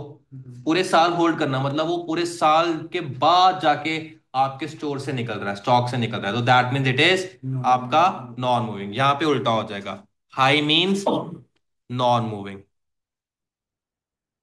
अगर मॉडरेट आया तो स्लो मूविंग। और अगर इन्वेंट्री होल्डिंग पीरियड, मैगी क्या पड़ी रहती है, दूध पड़ा रहता है कि बहुत जल्दी उसका होल्डिंग पीरियड है ही नहीं है, दुकान पे आया एकदम निकल गया, तो दुकानदार ने उसको होल्ड किया कि नहीं किया? नहीं किया होल्ड। तो मतलब क्यों नहीं होल्ड कर पा रहा वो? क्योंकि वो बहुत फास्ट मूविंग है।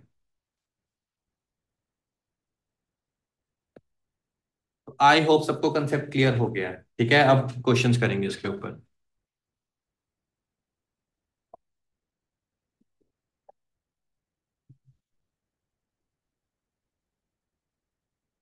ऑनलाइन सबको क्लियर है कंसेप्ट? थम्स अप करो जल्दी से।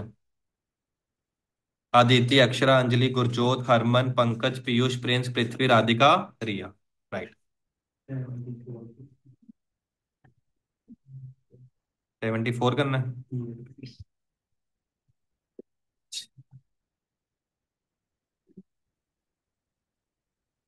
चलो फिर 74 ही करते हैं। Compute inventory turnover ratio from the following: opening stock 10, closing stock 16, and आपका मटेरियल कंज्यूम 78। तो जल्दी से इन्वेंट्री टर्नओवर रेशियो बताओ। और यहाँ पे ना एक ऐड भी कर लो, and inventory holding period in months.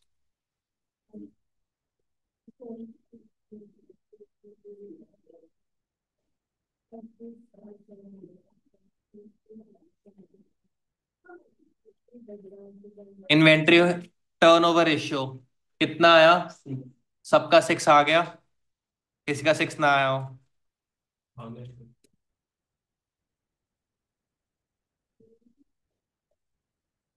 लिखो।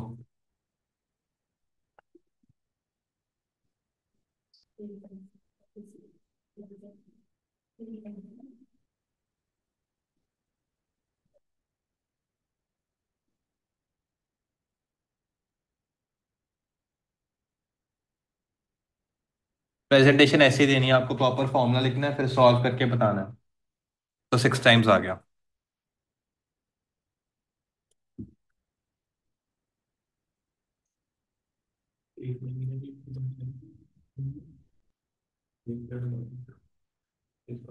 उसके बाद इन्वेंट्री होल्डिंग पीरियड भी बता दो कितनी बन रही है।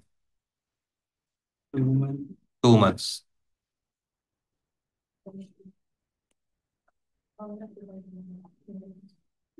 क्लियर है? पीछे कनिका, स्वाति एंड एक सेकेंड, वंशिका।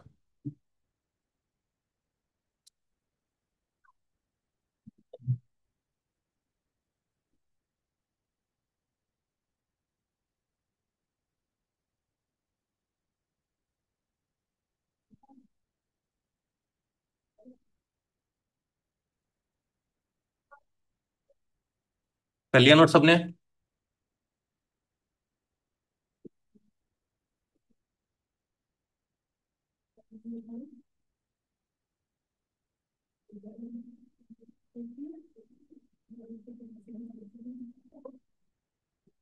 डन। राइट, अगला क्वेश्चन करते हैं। 75। 75, from the following data for the year ended 31st December 2012, calculate inventory turnover ratio of the two items, and आपको कमेंट भी करना है। Also compute the number of days. अब inventory holding period वो किस में पूछ रहा है तुमसे? डेज में पूछ रहा है। For which the average inventory is held. Material A और बी, ओपनिंग, परचेजेस, क्लोजिंग, उसने आपको दे दिया। अब जल्दी से मुझे इन्वेंट्री टर्नओवर रेशियो बताओ, ए का और बी का। 7 ए का 7। करो बाकी भी सॉल्व। कुछ स्टूडेंट्स काफी फास्ट है, कुछ ने तो अभी स्टार्ट किया होगा। तो टाइम लो और ए और बी का मेरे को कैलकुलेटर पे ही दे दो। बी का कितना आ रहा है? 2.5। पीरियड आ जाएगा 7.1 को देख, ठीक है, डेज में है ये। और 146। बिल्कुल ठीक है।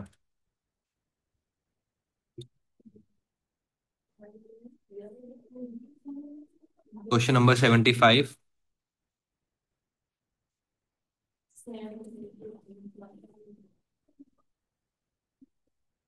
A, B.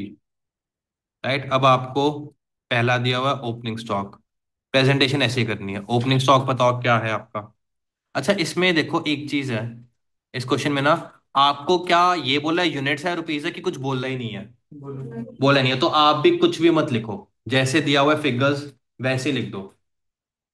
ऊपर ये मत लिखना रुपीज या यूनिट्स। ठीक है। ओपनिंग स्टॉक कितना है? 10,000, 10,000 ही लिख देंगे इसको। और बी का कितना है आपका ओपनिंग स्टॉक?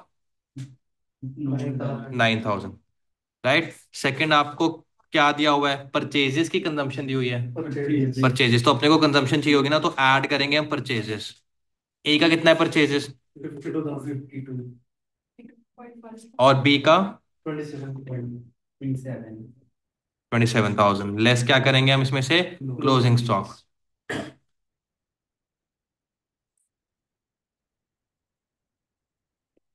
ए का कितना है क्लोजिंग स्टॉक? और बी का? 11,000। तो आपके पास आ जाएगा मटेरियल कंज्यूम्ड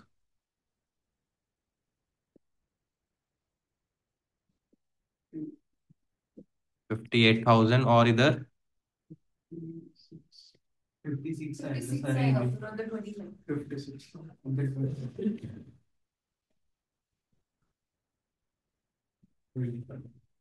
मटेरियल कंज्यूम कभी नेगेटिव हो सकता है? नहीं, ऐसी चीजें ध्यान देना। अगर नेगेटिव ही आ रहा हो तुम कहोगे हाँ नेगेटिव कंज्यूम नहीं हो सकता। उसके बाद एवरेज इन्वेंट्री, आपका opening stock plus closing stock divided by 2। तो यहाँ पे करोगे आप 10,000 प्लस 6,000 डिवाइडेड बाय 2। कितना आ गया? 8,000। इधर आएगा 9,000 प्लस 11,000 डिवाइडेड बाय 2। ये आ गया 10,000। राइट, अब आपको निकालना है सिक्स्थ में, यहाँ पे हम निकाल लेंगे इन्वेंट्री टर्नओवर रेशियो। फॉर्मूला भी लिखना पड़ेगा, yes, cost of material consumed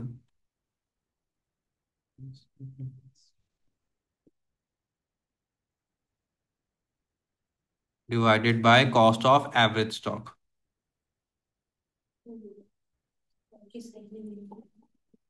तो ये हुआ आपका 56,000 डिवाइडेड बाय 8,000, 7 टाइम्स। और ये 25,000, 2.5 टाइम्स। बताओ स्वाति और कनिका, क्लियर है? डाउट हुआ पूछ लेना मुझसे। सेवेंथ आपको क्या निकालना है? इन्वेंट्री होल्डिंग पीरियड भी निकालना है। Inventory holding period, that is 365 days. अब कुछ नहीं बोला हुआ कितने दिन है साल में, तो हम 365 लेंगे, divided by inventory turnover ratio. 52.14 बिल्कुल ठीक। क्या 52.14 ही लिखेंगे। तो 365 डिवाइडेड बाय 7, कितना है ये? 52.14 डेज। और यहाँ पे लिखेंगे 146.146 डन। चलें आगे। ये कौन बताएगा फास्ट मूविंग क्या है, स्लो मूविंग क्या है, नॉन मूविंग क्या है? देख रहे हो, एक नंबर गया तुम्हारा। लिखा भी हुआ था, कमेंट भी तो डालो। वैसे तो तुम हर चीज पे कमेंट करते हो, लाइक कमेंट सब कुछ करते हो, इसमें क्यों नहीं करते हो? है ना नीरज, करते हो कमेंट? किस बेसिस पे करें, इन्वेंट्री या होल्डिंग के बेसिस पे? दोनों से सेम ही आंसर आएगा।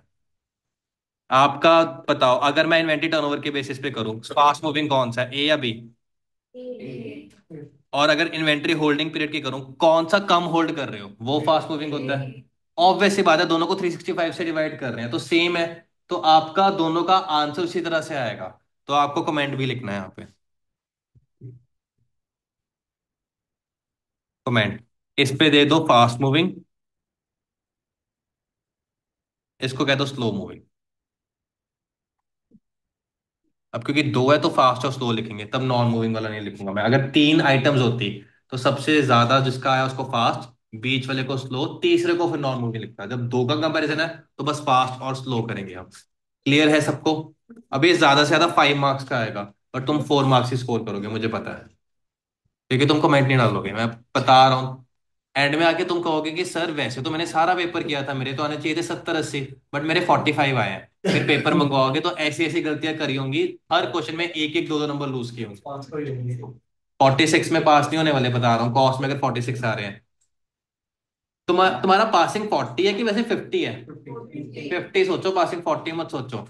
45 ले आओ चारों में, या 6 में, 6 के 6 सब्जेक्ट्स में होगे ना पास तुम? नहीं होगे। और कॉस्ट में मैं फिर से रिपीट कर रहा हूँ, 60-70 टारगेट मत करना, 90-100 टारगेट करो कि 100% मैं कर सकता हूँ, क्योंकि इंटरेस्टिंग है सब्जेक्ट, प्रैक्टिकल है। इसमें क्या तुम्हें थ्योरी रटनी है कि कंसेप्चुअली समझ आ गया तो क्वेश्चंस कर लोगे? जहां पे थ्योरेटिकल ज्यादा हो जाता है उसमें तुम्हें फिर वर्ड्स की वर्ड्स वगैरह लर्न करने पड़ते हैं, तो वहां पे जाके थोड़ा सा मुश्किल लगता है।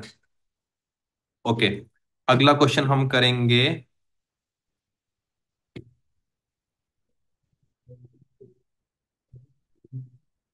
61। अब इसमें कितनी आइटम्स है, तीन है। इसमें हम fast, slow and non moving तीनों को कैटेगराइज करेंगे। तो मटेरियल आपका ABC, opening stock, purchases, closing stock. Inventory is valued at 1 per kg and 2 per liter। Comment करना है which material is fast moving and which is slow moving and which is non moving. अब मेरे को बताओ, जो तुमने formulas करने हैं वो क्वांटिटी बेसिस पे करने हैं, वैल्यू बेसिस पे करने हैं? वैल्यू, कॉस्ट लिखा है, फॉर्मूला पढ़ो, cost of material consume divided by cost of average stock. Value basis पे करना है, ध्यान रखना। तो तुम्हें ये इन्फॉर्मेशन भी यूज करनी पड़ेगी। ठीक है, चलो स्टार्ट करते हैं। ये खुद करना है पहले, चलो खुद करो फिर।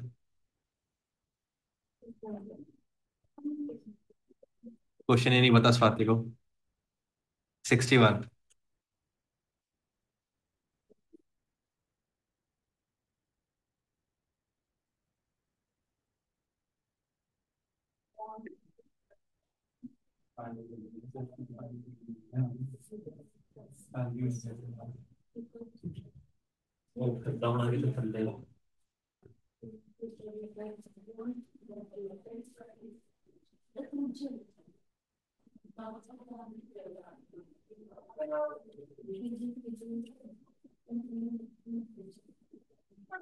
कल ऑनलाइन क्लास रख ले।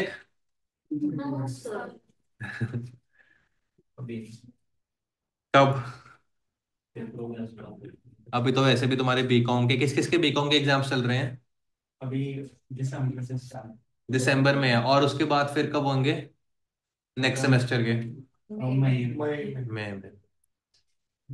देखो, अगर मैं पहले ही कह रहा हूँ, अभी से तुम्हें अगर माइंडसेट तुम्हारा बनाऊंगा, अगर Feb 28 लग रहा हो कि हमारा Feb 28 तक सिलेबस नहीं हो रहा है, तो एक दो संडे शायद।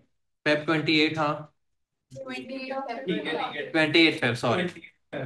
28 फेब तक अगर तुम्हारा सिलेबस मतलब ज्यादा डिले हो रहा हो, तो एंड फेब मंथ में एक दो संडे लग सकते हैं, तो पहले माइंडसेट बना लेना।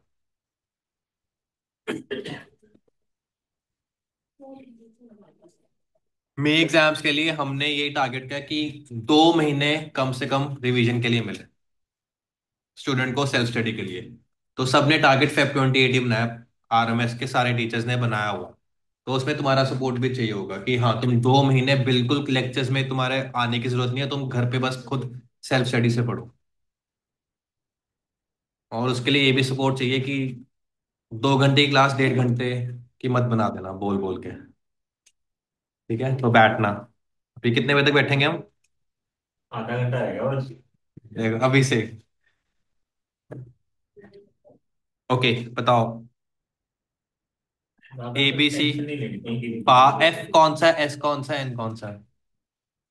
ये बात ना आदित्य अदिति बोल रहा था, आदित्य पे अभी हम मार्च में करेंगे, तब देखेंगे स्ट्रेस कितना होता है नहीं होता। आप पे पूरा भरोसा है। और तुम पे मुझे बिल्कुल भरोसा नहीं। वो तो मुझे झूठ में पता है। चलो बताओ, एफ एस एन। हाँ हाँ ठीक है।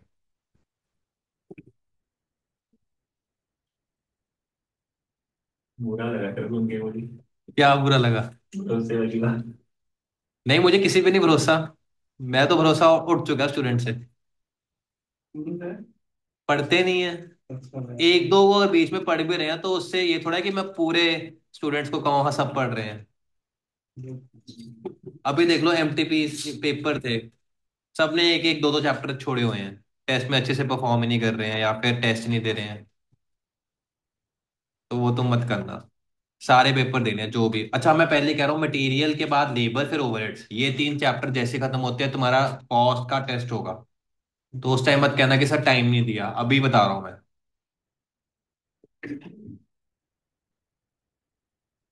और टेस्ट देना कंपलसरी है। जो नहीं देगा उसके डाउट ही नहीं लूंगा मैं। ऐसे थोड़ी होता है सर।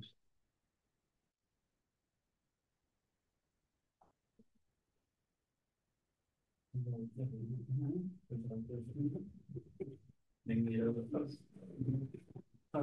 ठीक है हाँ मेरा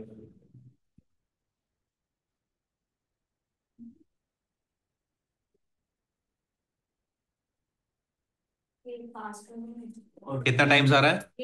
26.0 बी का 14.2 और 1.4 1.4 वेल डन।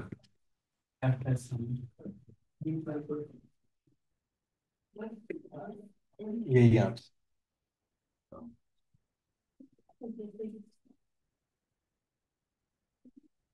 करवाऊं कि रुकूं? स्टार्ट कर दूं करवाना? ठीक है, आप कर सकता हूँ। Question number 61।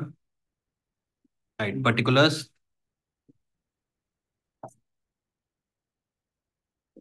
A B and C. सबसे पहले ओपनिंग स्टॉक। ए का बताओ ओपनिंग स्टॉक। 700 kgs। बी का? 400 लीटर 200 मतलब 2 के साथ को करके तो रुपीज में 400 पहले आपको वो क्वांटिटी में लिखना है ना, लीटर फिर आप 400 रुपीज बोलोगे, फिर 400 लीटर्स नहीं बोल सकते। सी? 100 100 kgs। Sorry 1000 1000 kgs। 1000 kgs, इसमें क्या ऐड करूंगा मैं? परचेजेस दिया हो ना, तो परचेजेस बताओ कितनी क्वांटिटी है? 1 rupees per KG purchases quantity में। 11,500 kgs। फिर कितने लीटर्स? 11,000 लीटर्स। फिर कितने केजी सी? पर पहले मल्टीप्लाई करके करिए अपनी क्वेश्चन कर लो। 1,800 में कर लेता हूँ। उसमें तुम हर स्टेप पे मल्टीप्लाई कर रहे हो। परचेजेस में भी मल्टीप्लाई कर रहे हो, ओपनिंग में भी, क्लोजिंग में भी। मैं क्या कर रहा हूँ, मैं मटेरियल कंज्यूम क्वांटिटी में निकाल रहा हूँ, फिर एक ही बार मल्टीप्लाई करूंगा, तुम 3 बार कर रहे हो। कर सकते हो, उसमें कुछ वो इशू नहीं है। परचेजेस कितना है आपका? 1,800 केजीस। 3 - क्लोजिंग स्टॉक क्वांटिटी में ए का। 200 kgs. 1200 litre 1,200 litres. 1200 KG 1,200 KG. तो आपका फोर्थ आ गया material consume. 12,000 KG 12,000 kgs. 10,000 litre 10,000 litre. और 1600 केजी 1,600 केजीस। फिफ्थ आपका कॉस्ट पर यूनिट। ए कितना है पर केजी? 1 पर केजी। ये 2 पर लीटर और ये 1 पर केजी। ठीक है। तो आपका सिक्स्थ आ जाएगा कॉस्ट ऑफ मटेरियल कंज्यूम। यहाँ पे क्वांटिटी में, यहाँ पे हम वैल्यू में निकाल लेंगे। Serial number 4 into serial number 5, तो ये 12,000 रुपीज आ गया, ये 20,000 रुपीज आ गया, और ये 1,600 रुपीज आ गया।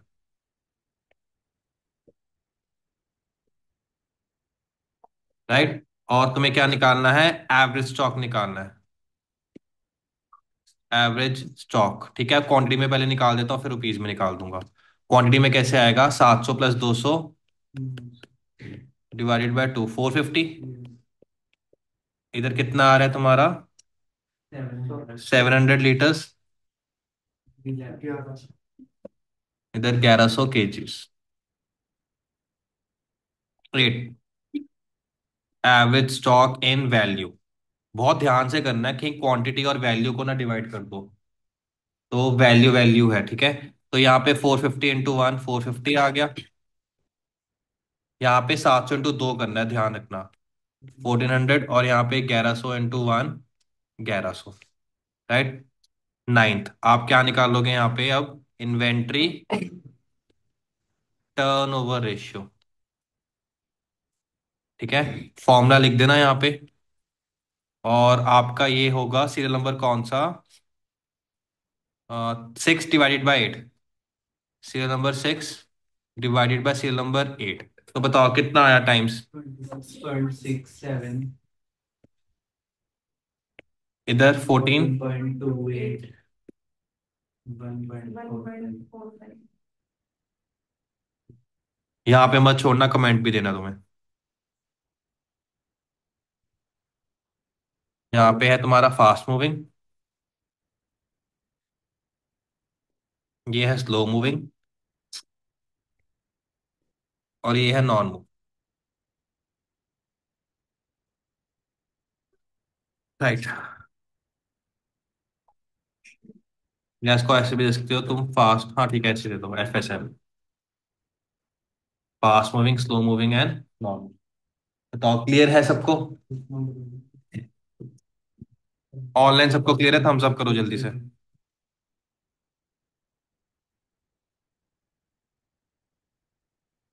राइट। एक है क्वेश्चन नंबर 98 या 99 है। 99। इसको इंपॉर्टेंट मार्क कर लो।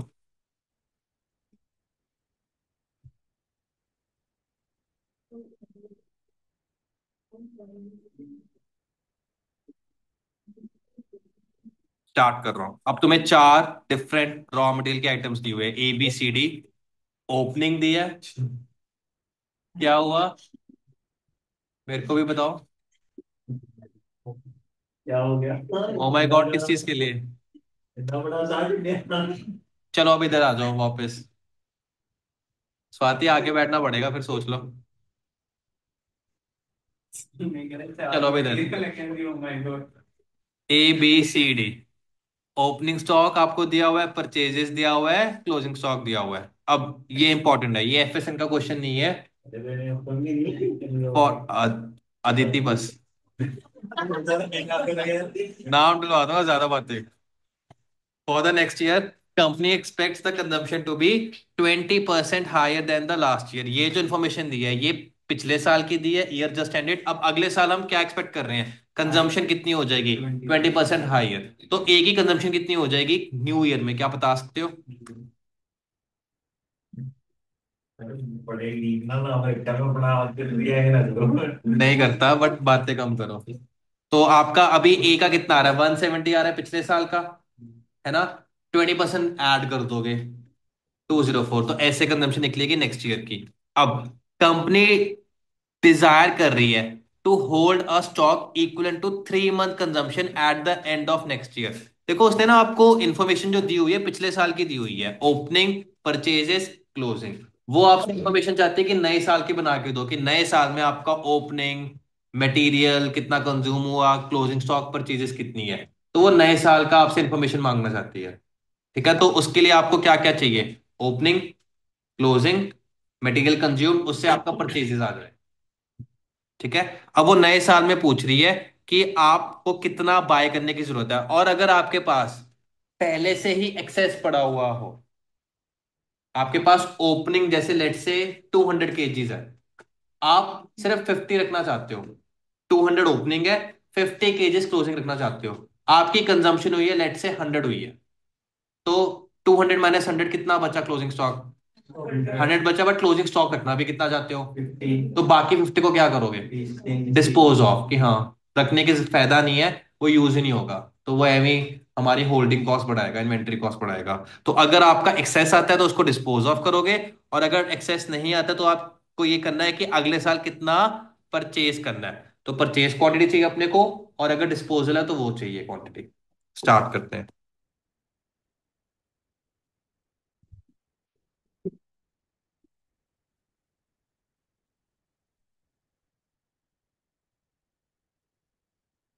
तो आदित्य बताओ कितने आइटम्स हैं?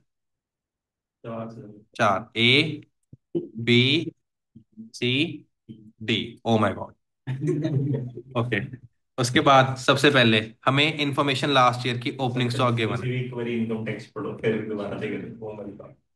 इनकम टैक्स में कुछ मुश्किल नहीं है, बस सिलेबस ज्यादा और कुछ नहीं है। ये तो सर कह नहीं करना था आपने कर दी ना सर ये अपना हाथ ही निकल जाए ना वैसे तो देखो, मैं इनकम टैक्स पढ़ाता नहीं हूँ, तो तुम मुझसे पूछ सकते हो, 80% रिवीजन तो मैं अभी भी बता दूंगा। हाँ, अब बट मेरे अटेम्प्ट भी लगे हैं फिर। नहीं नहीं सर देखो बट स्टिल सर आपने कर लिया था कर लिया था। हाँ, फर्स्ट ग्रुप का तो नहीं लगा था, सेकंड ग्रुप में मेरे अटेम्प्ट लग गए थे, दो लग गए थे अटेम्प्ट। हो जाएगा। जो चीज निकल जाए ना वो अच्छी लगती है देखो, मेरे को तो मोटिवेट ही करना ना, मैं कहूँ कि हाँ क्यों कर रहे हो, ना करो, मुश्किल है, ये बोलूंगा मैं? फिर मेरे को तो इनकरेज करना है तुम्हें। तो कौन कौन अभी से डर गया है? मतलब B17 तो अब आ चुका है, ठीक है, तुम्हारा तो अब निकलने का चांस नहीं है। B18 में से कोई ऐसा है कि जो सोचता है कि अरे कहाँ आके फंस गया, पॉसिबल ही नहीं है क्लियर करना? और तुम मेरे को ये बताओ, क्या ऐसा है कि तुम्हें कोई सब्जेक्ट आता नहीं है, कंसेप्चुअली समझ ही ना आ रहा हो? ऐसा तो नहीं है ना?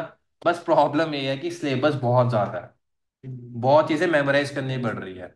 उसके लिए हम मेहनत कर ही रहे हैं, बस ये बार बार पढ़ना पड़ेगा। जो स्टूडेंट ये सोच के चल रहा है कि हाँ दिन में 2-3 घंटे पढ़ लिया, बीकॉम की तरह बहुत है, बीकॉम में तो 2-3 घंटे भी नहीं पढ़ते थे। यहाँ पे तुम्हें जैसे ही तुम्हारा सिलेबस खत्म होता है, 10 आवर्स पढ़ना पड़ेगा तुम्हें हर रोज, सेल्फ स्टडी 10 to 12 आवर्स।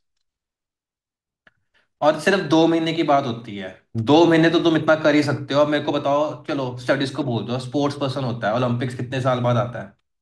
4 साल बाद। उसकी कितने साल की मेहनत है? 4 साल। और अगर वो ना क्लियर कर पाए, मेडल ना ला पाए, अटेम्प्ट उसका कितने साल बाद आएगा ओलंपिक्स के लिए? तुम्हारा 4 महीने। तो 4 साल के 4 महीने बताओ। तुम्हें पता है इंडिया में अगर ओलंपिक्स है, अगर कोई इंडिया का स्पोर्ट्स पर्सन फोर्थ आता है और थर्ड ब्रॉन्ज मेडल आ रहा है, दोनों की इनकम देख लेना कितनी बनती है। ब्रॉन्ज मेडल आने से इनकम इतनी बढ़ जाती है, एंडोर्समेंट्स वगैरह, क्योंकि मेडल लेकर आया है। और फोर्थ आया हो तब भी इतना कोई कुछ नहीं पूछता। तो वहां पे तभी ओलंपिक्स में फायदा है आपकी 4 साल की मेहनत, अगर टॉप 3 में, पूरे वर्ल्ड में टॉप 3 में आओगे तो। अब तुम्हारा कितना पासिंग परसेंटेज है? 20-25% होगा। तो तुम्हें 4 में से 1 स्टूडेंट ने पास होना है एवरेज में पूरे इंडिया में। तो देख लो, वहां पे पूरे वर्ल्ड का कंपटीशन है। तो अपने आप को इतना भी मत सोचो कि तुम मुश्किल चीज में आए हो, तो सीए से भी बहुत मुश्किल चीजें हैं इस दुनिया में। अच्छा, ए का ओपनिंग स्टॉक बताओ।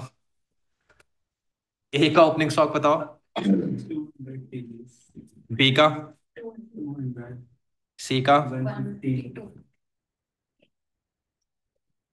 Plus purchases. ए कितना परचेज किया?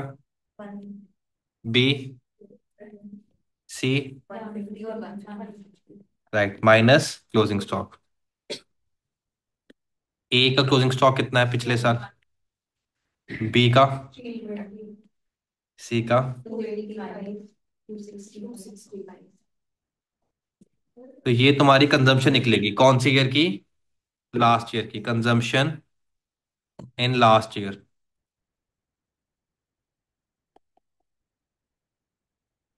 तो बताओ, ए की कंजम्पशन कितनी है?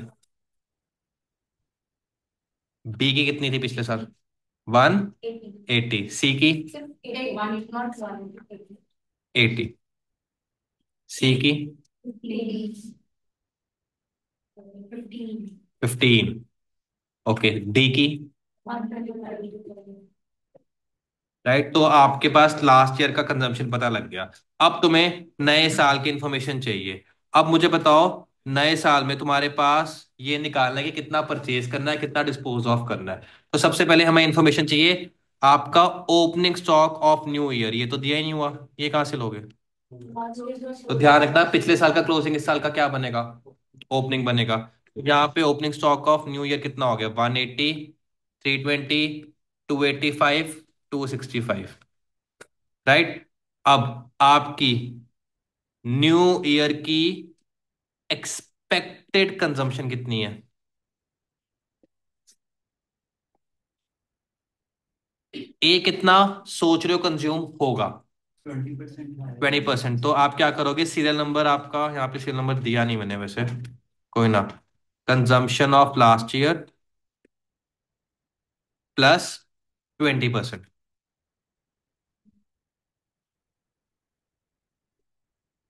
तो यहाँ पे हो गया 170 प्लस 20%। इधर 80 प्लस 20%। राइट, इधर 215 प्लस 20%, 18। और इधर 135 प्लस 20%, 162। तो इतना आप एक्सपेक्ट कर रहे हो कंजम्पशन। और आप कितना क्लोजिंग स्टॉक रखना चाहते हो? Closing stock desired to be kept. Closing stock के रिगार्डिंग क्या इन्फॉर्मेशन कह रहा है कि अगले साल क्लोजिंग स्टॉक कितना रखना चाहते हो? 3 मंथ्स की कंजम्पशन के बराबर। तो कंजम्पशन ए की कितनी एक्सपेक्टेड है? 204 है ना पूरे साल की। तो 204 है, कहता कि 204 पूरे साल की कंजम्पशन है ना, उसका 3 मंथ्स का तुम डिजायर करना चाहते हो कि इतना स्टॉक रखो, उससे ज्यादा रखने का कोई फायदा नहीं है। तो आप क्या करोगे यहाँ पे? 204 पूरे साल की कंजम्पशन है एक्सपेक्टेड, इसका 3 मंथ्स प्रोपोर्शनेट कितना बनता है क्लोजिंग स्टॉक? तो तुम 51 रखना चाहते हो। बी कितना रखना चाहते हो? 96 एक्सपेक्ट कर रहे हो और तुम 3 मंथ की कंजम्पशन रखना चाहते हो। सी हो गया 18 × 3/12। एंड डी हो गया 162 × 3/12।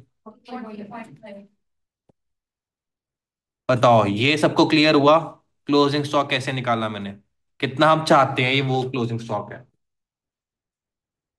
क्लियर हुआ? अब ए, ए का मुझे बताओ ओपनिंग स्टॉक कितना है? परचेजेस देखते हैं। 180 आपके पास ए का ओपनिंग स्टॉक है, प्लस इसमें तुम्हें परचेजेस करी होंगी तुमने एक्स, कितनी करनी है, माइनस तुम्हारा क्लोजिंग स्टॉक कितना चाहते हो? 51। लेस करके क्या आता है तुम्हारे पास? कंजम्पशन। कंजम्पशन कितनी है? तो एक्स निकालो कितना आ रहा है? 75 पॉजिटिव आ रहा है। तो दैट मीन्स आप परचेजेस कितना करोगे ए का? 75। राइट। तो परचेजेस का फॉर्मूला वैसे बता देता हूं कैसे बनता है।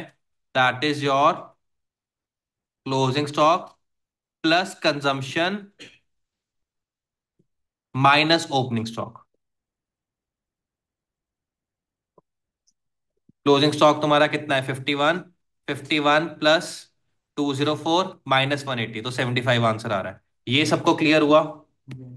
किसी को डाउट इस बात पे? राइट। अब ये आ गया आपका, कितना था closing stock? 51 plus opening stock कितना है? 180।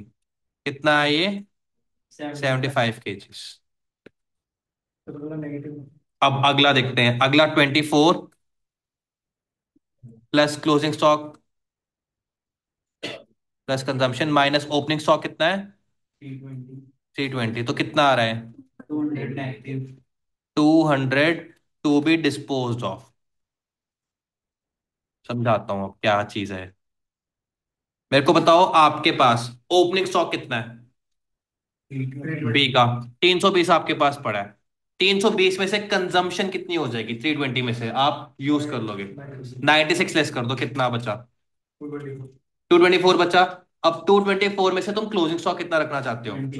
24। तो तुम क्या परचेज करोगे इसमें? तुम्हारे पास इतना सफिशिएंट क्वांटिटी वैसे ही पड़ा हुआ है, और तुम क्लोजिंग स्टॉक भी कम रखना चाहते हो, तो बाकी को क्या करोगे तुम? डिस्पोज ऑफ करो, कि इसको लेने का तो कोई बिल्कुल तुक ही नहीं बनता, बल्कि ज्यादा ही पड़ा हुआ, और ज्यादा भी हम स्टोर नहीं करना चाहते हैं, क्योंकि हम क्लोजिंग स्टॉक 24 ही मेंटेन करना चाहते हैं। इसके ऊपर हमारा वैसे यूज नहीं होना है, तो हम क्या करेंगे, 200 क्या करेंगे, डिस्पोज ऑफ करेंगे। तो ये सबको क्लियर हुआ? तो यहाँ पे परचेजेस या फिर डिस्पोज लिख दो ऐसे, डिस्पोजल। यहाँ लिखोगे 75 kg purchased to be purchased,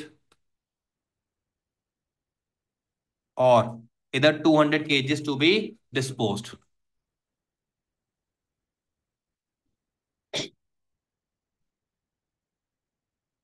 बताओ क्लियर हुआ सबको? अब सी का बताओ, क्या करना है? To be disposed.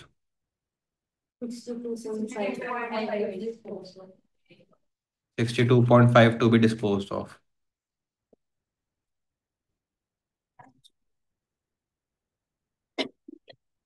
62.5 to be disposed of.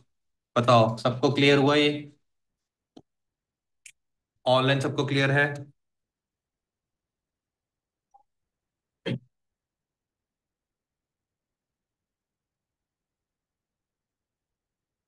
चलो अगला क्वेश्चन ये था।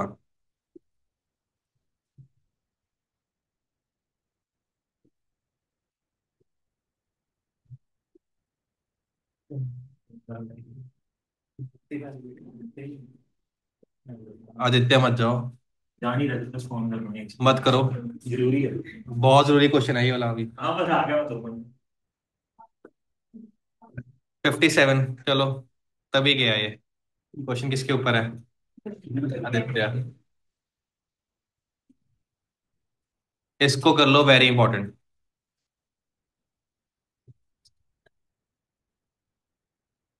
स्टार्ट कर रहा हूँ। Aditya limited produces a product x using raw material D. अब एक एक्स को बनाने के लिए कितना केजी रॉ मटेरियल चाहिए? 2 kg।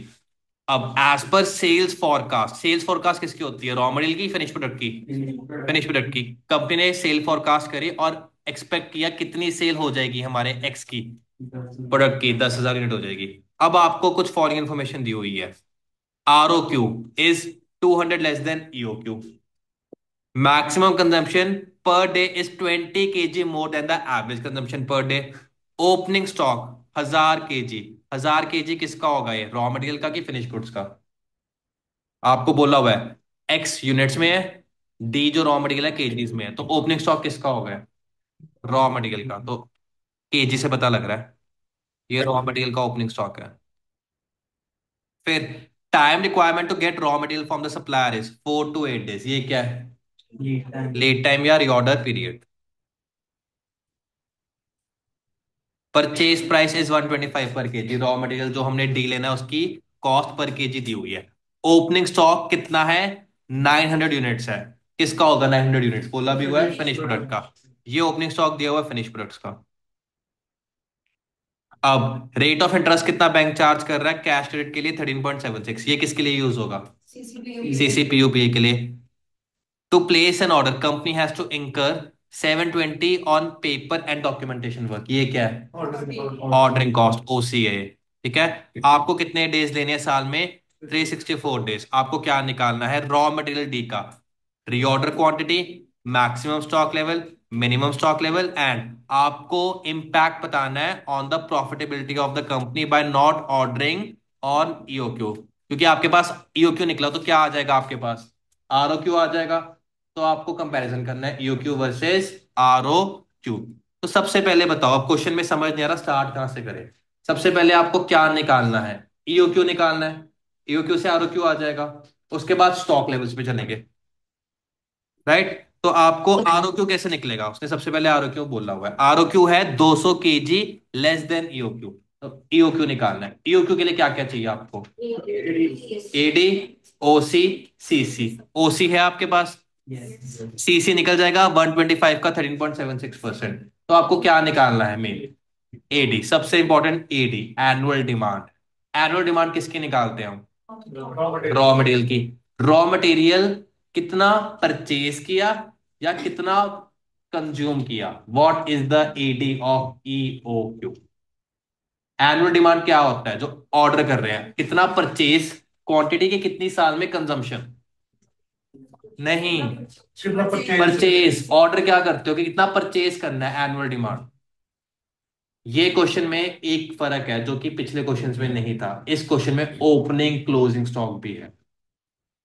ठीक है, स्टार्ट करते हैं। मेरे को बताओ तुम्हें कितना बाय करना है रॉ मटेरियल, वो डिपेंड करेगा तुम्हारी कंजम्पशन पे।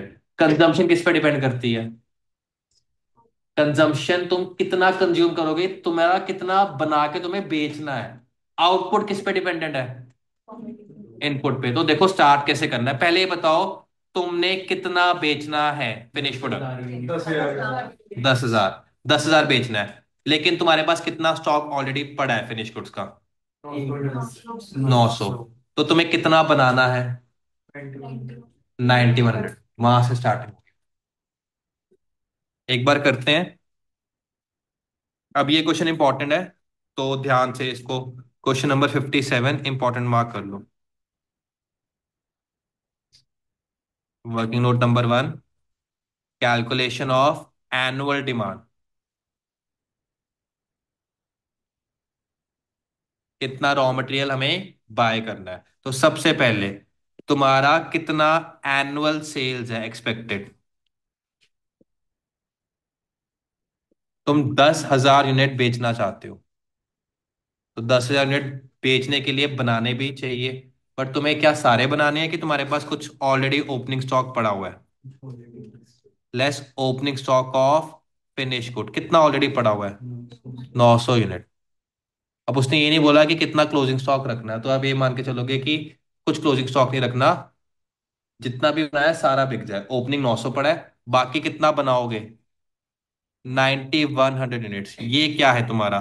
This is finish product to be produced. तो ये है आपका annual production of finish product.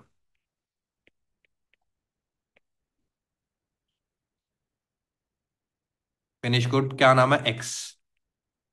अब मुझे बताओ ये हवा में बन जाएगा, इसके लिए क्या चाहिए बनाने के लिए?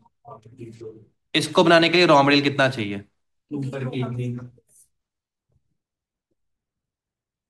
तो समझ रहे हो कैसे क्वेश्चन प्रोसीड कर रहे हैं? Raw material required for producing 9100 units.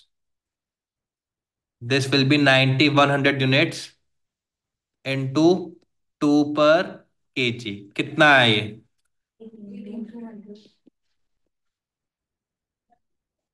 तो बताओ ये 18,200, ये किसको चाहिए, कौन से डिपार्टमेंट को चाहिए? प्रोडक्शन डिपार्टमेंट को चाहिए। प्रोडक्शन डिपार्टमेंट किससे सामान लेता है? बंटी से। अब 18,200 की एक रिक्वेजिशन आ गई है कि हाँ मटेरियल रिक्वायर्ड है था 18,200। अब क्या बंटी 18,200 खरीद लेगा कि पहले चेक करेगा? चेक करेगा कि मेरे पास पड़ा है, उसके पास कितना पड़ा हुआ है ऑलरेडी? 1,000 पड़ा हुआ है, तो क्या 18,200 खरीदेगा वो? समझ रहे हो ये प्रोक्योरमेंट प्रोसेस? तो आपका less opening stock of raw material जो ऑलरेडी पड़ा हुआ है उसके पास, बंटी के पास कितना? 1,000 केजीज पड़ा हुआ है। तो परचेज रिक्वेजिशन कितनी केजीज की डालेगा? 17,200। तो this is your annual demand for raw material जो बाय करना चाहते हैं हम। अब परचेज मैनेजर को देखना ना कितनी क्वांटिटी उसको पूरे साल में चाहिए। तो 17,200 का परचेज रिक्वेजिशन आया। आई होप सबको क्लियर है, ये सबसे इंपॉर्टेंट है इसमें, ये वाला वर्किंग नोट, इसको इंपॉर्टेंट मार्क कर लेना। अब इससे हम क्या निकाल लेंगे? ईओक्यू। ईओक्यू आ गया, उससे क्या निकल जाएगा? आरओक्यू। अब मैं पहला पार्ट सॉल्व कर रहा हूं, calculation of EOQ and ROQ. Right, EOQ के लिए आपके पास एडी है, एनुअल डिमांड निकाल दिया आपने कितनी? 17,200 with the help of working note number 1। हाँ। ऑर्डरिंग कॉस्ट कितनी है? 720। CCPUP ये कितने का है आपका परचेज प्राइस? 125। और कितना रेट है कैरिंग? 17.2। तो EOQ आप फॉर्मूला पुट करोगे, वही 2 × AD, घिसा हुआ फॉर्मूला, इतना घिस दिया हमने इसको। CCPUP ये पुट करके बताओ कितना आया। तो आपको EOQ निकालना है कि ROQ निकालना है? तो रीऑर्डर क्वांटिटी, कंपनी कितना रीऑर्डर कर रही है? सर हो जाता है, पता है ना। 1200 kgs। क्लियर है? क्या हुआ? ਇਹਨੇ ਸਹੀ ਲਿਖਿਆ ਸੀ ਕੇਜੀ ਤੁਸੀਂ यूनिट लिखे ਇਹਨੇ ਕੱਟ के यूनिट काट दो और फिर इसको काट के केजीज कर दो। अब दोबारा काट के केजी दिया तो कहते हैं नकल के लिए भी अकल चाहिए। राइट, तो 1200 kg, ये पहला पार्ट सॉल्व हो गया कि नहीं हुआ? पहले पार्ट में उसने मांगा ROQ दे भाई। ROQ कितना होगा? ROQ कह रहा है कि 200 कम है EOQ से। अब 1400 मत लिखाना, लैंग्वेज को इंटरप्रेट करना। तो ROQ is 200 less then EOQ। तो ROQ कितना हुआ? 1200 माइनस 200, दैट मीन्स 1000 kgs। ये था तुम्हारा फर्स्ट पार्ट। क्लियर है सबको? अब सेकंड पार्ट में तुम्हें क्या निकालना है? Maximum stock level and minimum stock level. तो सेकंड पार्ट मैं कर देता हूं इसका, calculation of maximum stock level and minimum stock level. Okay, तो मैक्सिमम स्टॉक लेवल और मिनिमम स्टॉक लेवल निकालना है। अब मुझे बताओ, तुम्हें इसके लिए क्या चाहिए? कंजम्पशन पर डे चाहिए, मिनिमम मैक्सिमम वो चाहिए ना। राइट, अब सबसे पहले तुम्हारा बताओ कौन सा कंजम्पशन निकल सकता है? एवरेज कंजम्पशन निकल सकता है। तुम्हारा देखो क्या बोला उसने सेकंड लाइन में, मैक्सिमम कंजम्पशन कितनी है? 20 kg more then average consumption per day. क्या मुझे average consumption per day they सकते हो कितनी है? साल की डिवाइडेड बाय कितने डेज है साल में? 364। तो मुझे बताओ what is your average consumption per day? 47.47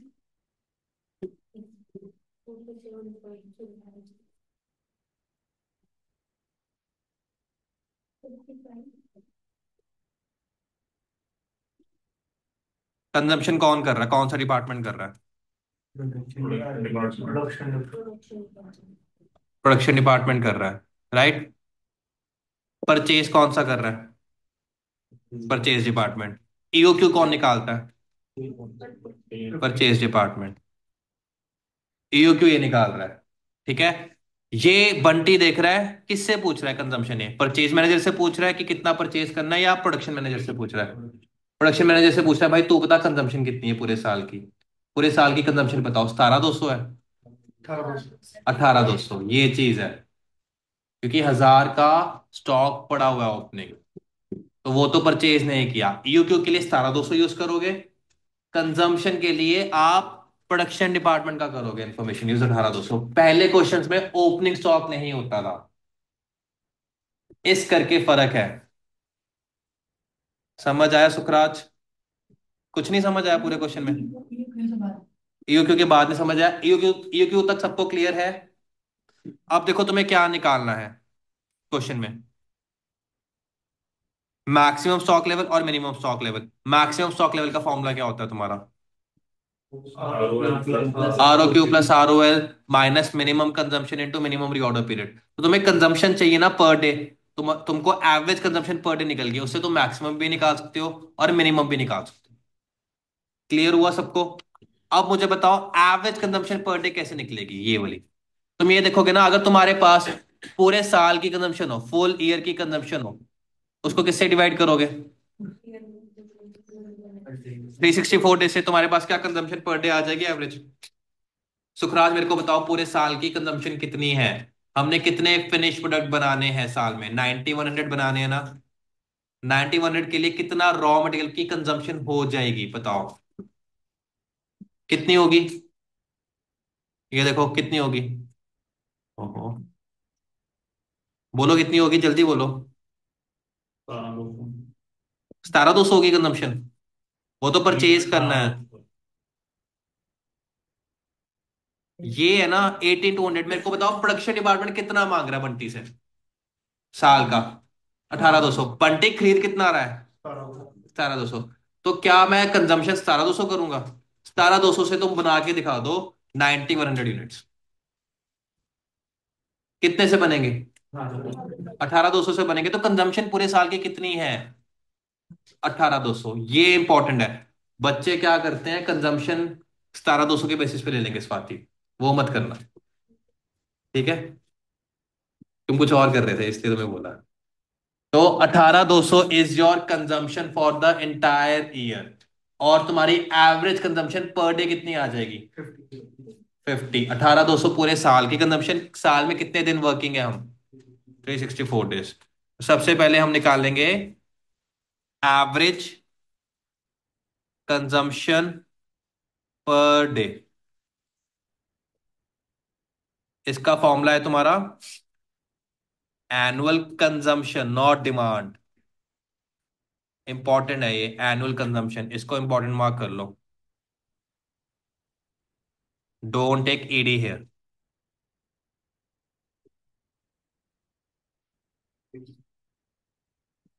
और मैं ये बता रहा हूँ, क्वेश्चन इंपॉर्टेंट है, एग्जाम में आने के चांसेस हैं। Divided by 364 days. तो एनुअल कंजम्पशन है अपनी 18,200 डिवाइडेड बाय 364 डेज।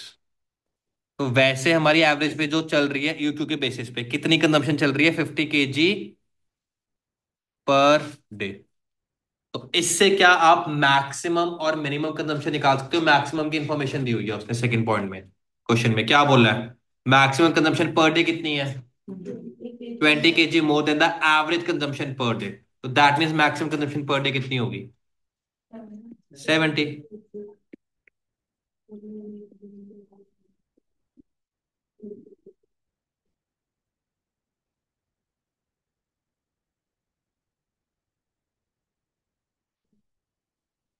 तुम्हें मैक्सिमम स्टॉक लेवल निकालने के लिए क्या चाहिए?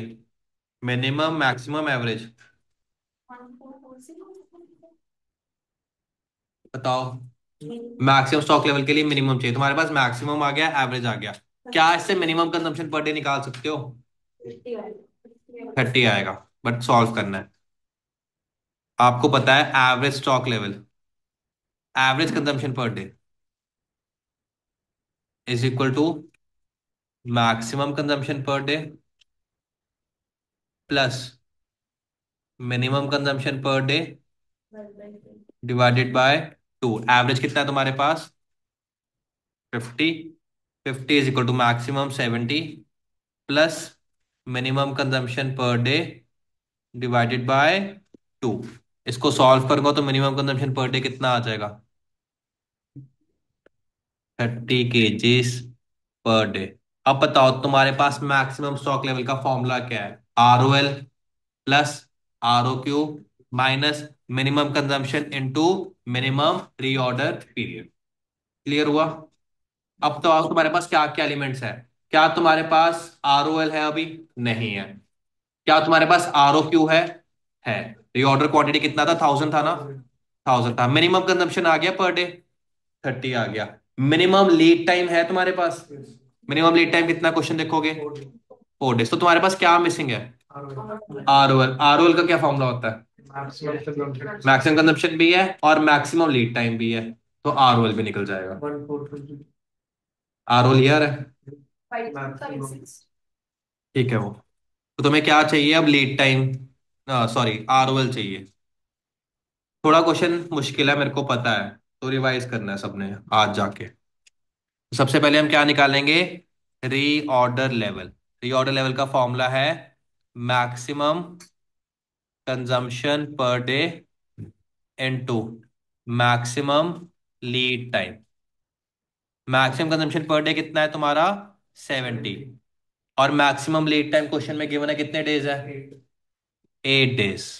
This is given in question, तो ये कितना आ गया? 560 kgs।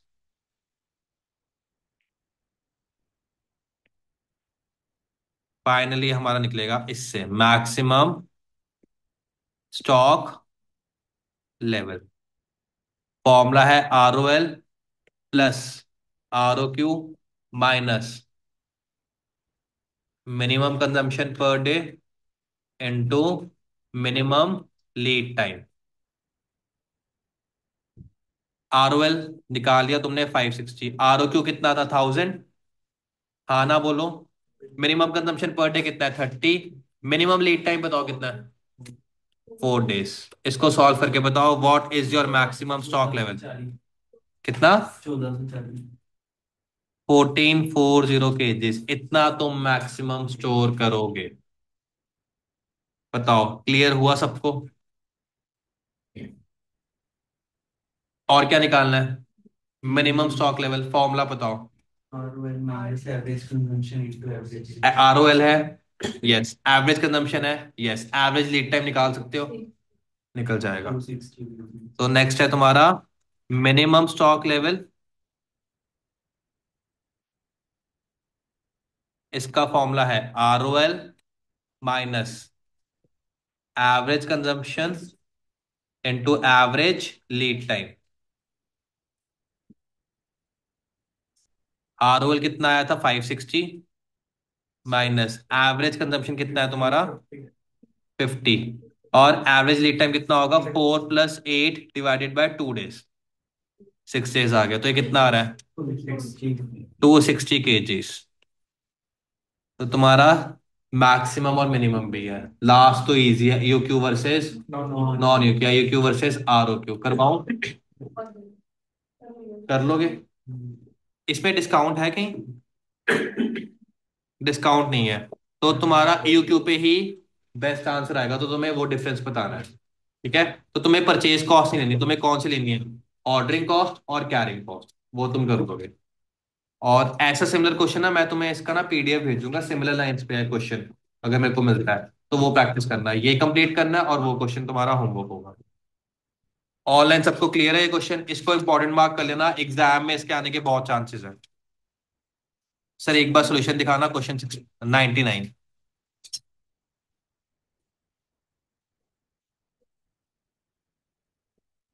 चेक कर लो अदिति, या स्क्रीनशॉट ले लो।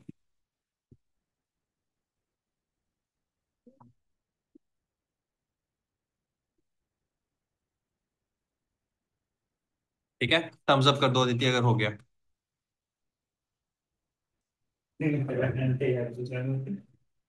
नहीं ये वाला नहीं। चलो क्लास एंड कर रहा हूँ।